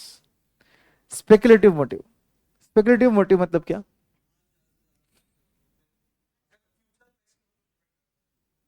मतलब फ्यूचर में प्राइस प्रेडिक्ट कर रहे हो आप, और आपको लग रहा है कि फ्यूचर का प्राइस बढ़ेगा, तो तुम आज बाय कर रहे हो और फ्यूचर में बेच रहे हो. किस लिए? प्रॉफिट अर्न करने. Correct. Speculative motive reflects people's desire to hold cash. अब इसमें आपको कैश क्यों होल्ड करना है? ताकि आप मौके पे चौका मार सको. बराबर ना? जब प्राइसेस कम हो जाए तब आपके पास वो कैश अवेलेबल रहनी चाहिए बाय करने के लिए. इसलिए आप कैश को कैश के फॉर्म में रख रहे हो, ताकि मार्केट गिरा और तुमने बाय किया. समझे? जैसे एज ऑफ नाउ मार्केट गिर रहा था, लोगों ने स्पेकुलेटिव मनी को किस में कन्वर्ट किया? इक्विटी में कन्वर्ट किया. तब तक के लिए भले ही पैसा बॉन्ड में चला जाए, बट जैसे ही पैसा अपने को लगा कि स्पेकुलेशन के लिए लगने वाला है, तो आप बॉन्ड को बेच देते हो, पैसा रख देते हो कैश में, ताकि आप राइट टाइम पे इक्विटी मार्केट में एंटर कर सको. समझा? बट इमेजिन करो कि मार्केट के रेट ऑफ इंटरेस्ट बढ़ते जा रहे हैं, दिल दुखेगा ना आपका? मार्केट फॉल हो नहीं रहा है और उधर बॉन्ड के इंटरेस्ट रेट्स बढ़ रहे हैं, तो क्या होगा? दिल दुखेगा आपका. क्यों? बॉन्ड, अरे तेरे पास ना 2 लाख रुपए कैश है, ठीक है, और तू सोच रही है मार्केट गिरेगा तब मैं 2 लाख डालूंगी ताकि मेरे को प्राइस बढ़ के मिलेगा और मेरा गेन होगा. मार्केट गिर ही नहीं रहा है, मगर उधर इंटरेस्ट रेट्स ऑन बॉन्ड बढ़े जा रहे, बढ़े जा रहे, बढ़े जा रहे. तो मैं बोल रहा हूं कि तुम्हारा दिल दुख रहा है. क्यों? क्योंकि करेक्ट, तुम्हारा पैसा यहां नहीं होता तो बॉन्ड में होता, और बॉन्ड में इंटरेस्ट अच्छा खासा मिलता. तो तुम ऐसे टाइम पर जनरली क्या करते हो? बॉन्ड में पैसा डाल देते हो, स्पेकुलेटिव मनी कम कर देते हो और बॉन्ड में पैसा डाल देते हो, क्योंकि वहां पे अपॉर्चुनिटी कॉस्ट ज्यादा थी. बट अगर बॉन्ड का रेट ऑफ इंटरेस्ट 3-4% है, तो आप बोलोगे ठीक है यार, फर्क नहीं पड़ता अपने को, कैश में रखेंगे अपन. जैसे ही मार्केट नीचे आएगा equity market I am talking about, तब तुरंत शेयर्स में पैसा इन्वेस्ट कर देंगे। बट अगर बॉन्ड का इंटरेस्ट रेट 7 8 9 तक के जा रहे तो हमको लगे यार यार इतना अच्छा कमाई हो सकता था, ये मार्केट भी नीचे नहीं आ रहा है और वहां का इंटरेस्ट भी वेस्ट हो रहा है, समझे? तो कैन वी से rate of interest and your speculative demand for money has inverse relationship. क्यों? रेट ऑफ इंटरेस्ट बढ़ेगा तो तुम स्पेक्युलेटिव मनी को वहां पे शिफ्ट कर दोगे बॉन्ड में, तो स्पेक्युलेटिव डिमांड फॉर मनी क्या हो जाएगा? कम हो जाएगा। बट अगर रेट ऑफ इंटरेस्ट ही कम है तो आपको कुछ फर्क नहीं गिरेगा, आपको फील भी नहीं होगा, और आप पैसों को पैसों में ही रखोगे, स्पेकुलेटिव मनी को वैसे ही रखोगे 2 लाख को कि मार्केट नीचे आया और मैं इन्वेस्ट करूं। समझे?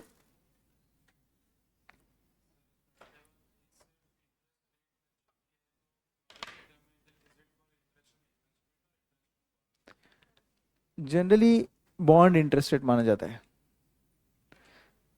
वो डिपेंड करता है तुम कहां पढ़ रहे हो उसको, मतलब किस कंटेस्ट में उसको तुम पढ़ रहे हो, उस पर डिपेंड करता है एक्चुअली कि वो रेट ऑफ इंटरेस्ट बोरिंग का है या इन्वेस्टमेंट का। जैसे यहां पर स्पेकुलेटिव डिमांड फॉर मनी है तो इन्वेस्टमेंट का है वो रेट ऑफ इंटरेस्ट। समझे? Clear everyone? Speculative motive reflect the people's desire to hold cash in order to be equipped to exploit any attractive investment opportunity requiring cash expenditure। समझा क्या कुछ? Equipped to exploit any attractive investment opportunity requiring cash expenditure, मतलब मैं ready हूं 2 लाख के साथ, मुझे मालूम है मार्केट 20,000 आया कि मुझे इन्वेस्ट करना है, राइट? निफ्टी अभी 22,000 के आसपास है, तो मुझे लग रहा है कि 20,000 आएगा, एग्जाम्पल बोल रहा हूँ, आएगा नहीं, एग्जाम्पल, भगवान ना करे आए, राइट? ऑलरेडी बहुत नीचे आ गए हैं। तो अगर सपोज 22,000 पे अभी 22,500 के आसपास, तो अपन बोल रहे कि वो 20,000 पे आए तो मैं इन्वेस्ट करूंगा, तो मैंने उसके लिए 2 लाख रुपए रखे, राइट? तो ये 2 लाख रुपए मैंने क्या किस लिए रखे? एक्सप्लॉइट करने के लिए रखे वो मौका, जैसे वो गिरा मैं बाई किया और मुझे पक्का मालूम है कि उसके बाद वो बढ़ेगा। फिर उसके बाद ऐसा भी हो सकता है कि वो फर्दर गिरेगा बट वापस बढ़ने वाला है, मुझे मालूम है, तो मैं क्या कर रहा हूँ, वो गेन का फायदा उठाने चाहता हूँ। क्या ये 100% श्योर शॉर्ट गेन है? नहीं, ये स्पेक्युलेटिव है। स्पेक्युलेटिव मतलब तुम्हारा ये अंदाजा है, समझे? Speculative demand for money and interest rates are, क्या लिखा है? इनवर्सली रिलेटेड, जिसको मैंने अभी समझाया आपको। इंटरेस्ट रेट्स जितने ज्यादा रहेंगे, किस पर इंटरेस्ट रेट्स किस पर है? ये बोरिंग पर है या बॉन्ड पर है? बॉन्ड पर है। तो बॉन्ड के इंटरेस्ट रेट जितने ज्यादा रहेंगे उतना क्या होगा? यहां पे लिखो इंटरेस्ट रेट ऑन बॉन्ड अगर ज्यादा हुआ तो कैन वी से अपॉर्चुनिटी कॉस्ट ऑफ मनी क्या होगा? बढ़ेगा या कम होगा? बढ़ेगा ना। अपॉर्चुनिटी कॉस्ट ऑफ मनी मतलब तेरे पास के 2 लाख, उसका अपॉर्चुनिटी कॉस्ट बढ़ रहा है और ऑटोमेटिकली तेरा मनी का डिमांड फॉर स्पेकुलेशन क्या करेगा? फिर तू कम कर देगा। मतलब तू 2 लाख की जगह शायद 50,000 ही कैश में रखे, 1,50,000 तू कहां डाल दे? बॉन्ड में। इंटरेस्ट रेट्स ऑन बॉन्ड बढ़ा, अपॉर्चुनिटी कॉस्ट ऑफ मनी बढ़ा, मनीज डिमांड फॉर स्पेकुलेशन कम हो गया। Simple way. Clear everyone? Real cash balance, ठीक है चलो पहले सबसे पहले स्पेकुलेटिव को और अच्छे से समझते हैं। Speculative demand for money, when the current interest rate Rn, current interest rate को इन्होंने क्या बोला? Rn, remember, is higher than the critical interest rate Rc। what is critical interest rate? जो जनरली होता है उसको इन्होंने बुलाया Rc। तुमने यहाँ पर ओजस कुछ बोला था मुझे रेगुलर बैच के वक्त, ओजस तुमने रेगुलर बैच के वक्त यहाँ पर कुछ बोला था मुझे Rc और Rn पर, राइट नाउ, बराबर है कि नहीं? आर एन के लिए इसने बोला करंट इंटरेस्ट रेट है तो वो क्या करेंगे? Right now. तो कंफ्यूजन नहीं रहेगा ना अपने को समझने के लिए, राइट। और आर सी क्या है, जनरली जो होता है इसको इन्होंने बुलाया क्रिटिकल। अभी क्या हो गया ना, मैंने ये क्यों बोला आपको, क्योंकि यहां पर भी सी है ना और यहां पर भी सी है, तो इसलिए राइट नाउ को करंट इतना याद रखोगे तो फिर दूसरा तो क्रिटिकल ही रहेगा ना। और क्रिटिकल मतलब क्या, जो नॉर्मली रहता है। तो आप बोलो करंट इंटरेस्ट रेट अभी 7% चल रहा है, नॉर्मली 4 होता है, स्पेकुलेटिव डिमांड फॉर मनी कम हो जाएगा। तो ये बोल रहा है entire wealth is held by the individual wealth holder in the form of government bonds. वो पैसा कहाँ शिफ्ट कर चुका है, वो गवर्नमेंट बॉन्ड्स में, क्योंकि 4% की जगह 7%। अब जब इंटरेस्ट रेट तुम्हारा नॉर्मली 4 होता है, बट करंट गया 4.5, फिर करंट गया 5, दिल जलना स्टार्ट हुआ। फिर करंट गया 6, आप बोलोगे बस भाई, बराबर ना, क्योंकि आप तो कैश में ही होल्ड कर रहे हो। अब करंट गया 7, आप बोलोगे जाने दो स्पेकुलेशन, मुझे इधर डालना है, कम से कम इधर से इनकम तो आएगा, समझे। तो एंटायर अमाउंट कहां शिफ्ट कर दिया आपने, गवर्नमेंट बॉन्ड्स में। If interest rate falls below the critical rate, उल्टा सोचो, अभी 4% इंटरेस्ट होता है, इंटरेस्ट रेट फॉल होकर 3.5 हो गया, 3 हो गया, आप बोलोगे ठीक है यार क्या फर्क गिर रहा है, entire amount you will hold as cash, correct. तो यहां लिखा है the individual will hold his entire wealth in the form of speculative cash balance, correct. तो यहां पर इसका समरी लिखेंगे अपन, right now is greater than critical. किसमें पैसा रखूं, bond, and right now is less than critical, cash. किसके लिए, स्पेकुलेशन के लिए, समझे। इसको एक्चुअली बोलते हैं bond portfolio and cash portfolio technically. ये देखिए, ये डायग्राम क्यों बनाते हैं ऐसे डायग्राम, मेरे को समझता ही नहीं, ठीक है देख लो आप। ये आपका क्रिटिकल रेट है 4% वाला, और ये आपका स्पेकुलेटिव डिमांड फॉर मनी है 2 लाख, ठीक है।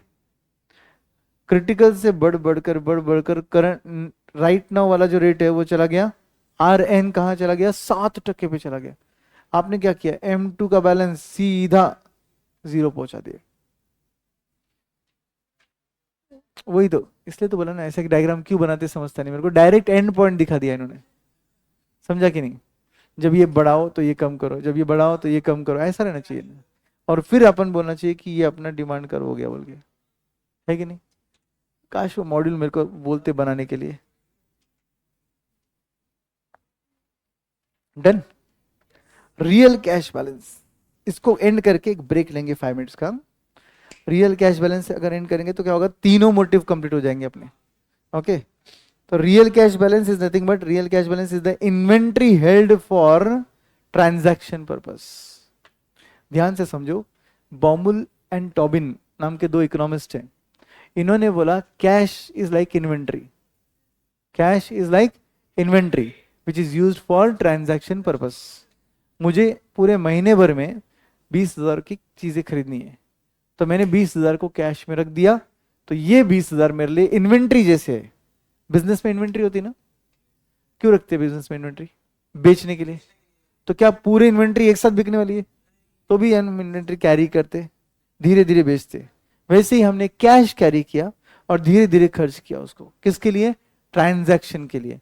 तो रियल कैश बैलेंस का जो कैश बैलेंस है अकॉर्डिंग टू बॉमुल एंड टॉबिन, वो कैसे एक्ट कर रहा है, एज एन इन्वेंट्री एक्ट कर रहा है, समझ गए, फॉर ट्रांजैक्शन पर्पस,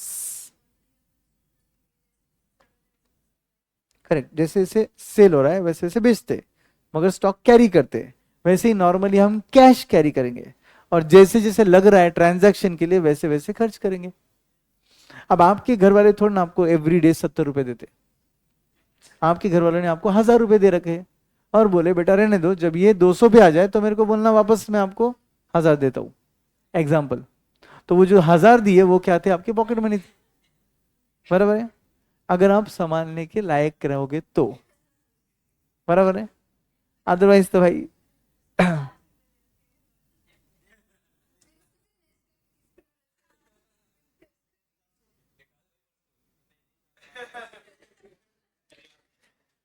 तो ये था आपका ओवरऑल लॉजिक। ये देखिए लास्ट में वही लिखा है, aggregate speculative demand for money is nothing but according to Keynes, जो ऊपर पड़ा वही है, higher the interest rates lower the speculative demand for money and lower the interest rates higher the speculative demand for money. ये sentence क्या बोल रहा है? Interest rates and speculative demand for money has inverse relationship. Can I say interest rates and transaction demand for money also has inverse relationship? No, मेरे acting पे मत जाओ। Transaction demand for money कोई संबंध नहीं है। क्यों नहीं है? क्योंकि ट्रांजैक्शन डिमांड फॉर मनी के लिए जो पैसा लगने वाला है वो तो वैसे भी लगने वाला है। तुम ऐसा नहीं सोच सकते ना कि इंटरेस्ट रेट बढ़ रहा है, चलो मैं ये पैसा उधर डाल दूं। ये पैसा अगर उधर गया तो तुम्हारा डे टू डे ट्रांजैक्शन कैसे होगा? समझे ना? प्रिकॉशन ना ट्रांजैक्शन। आपका रेट ऑफ इंटरेस्ट किसको अफेक्ट करता है? स्पेक्युलेटिव डिमांड फॉर मनी को अफेक्ट करता है। Clear everyone?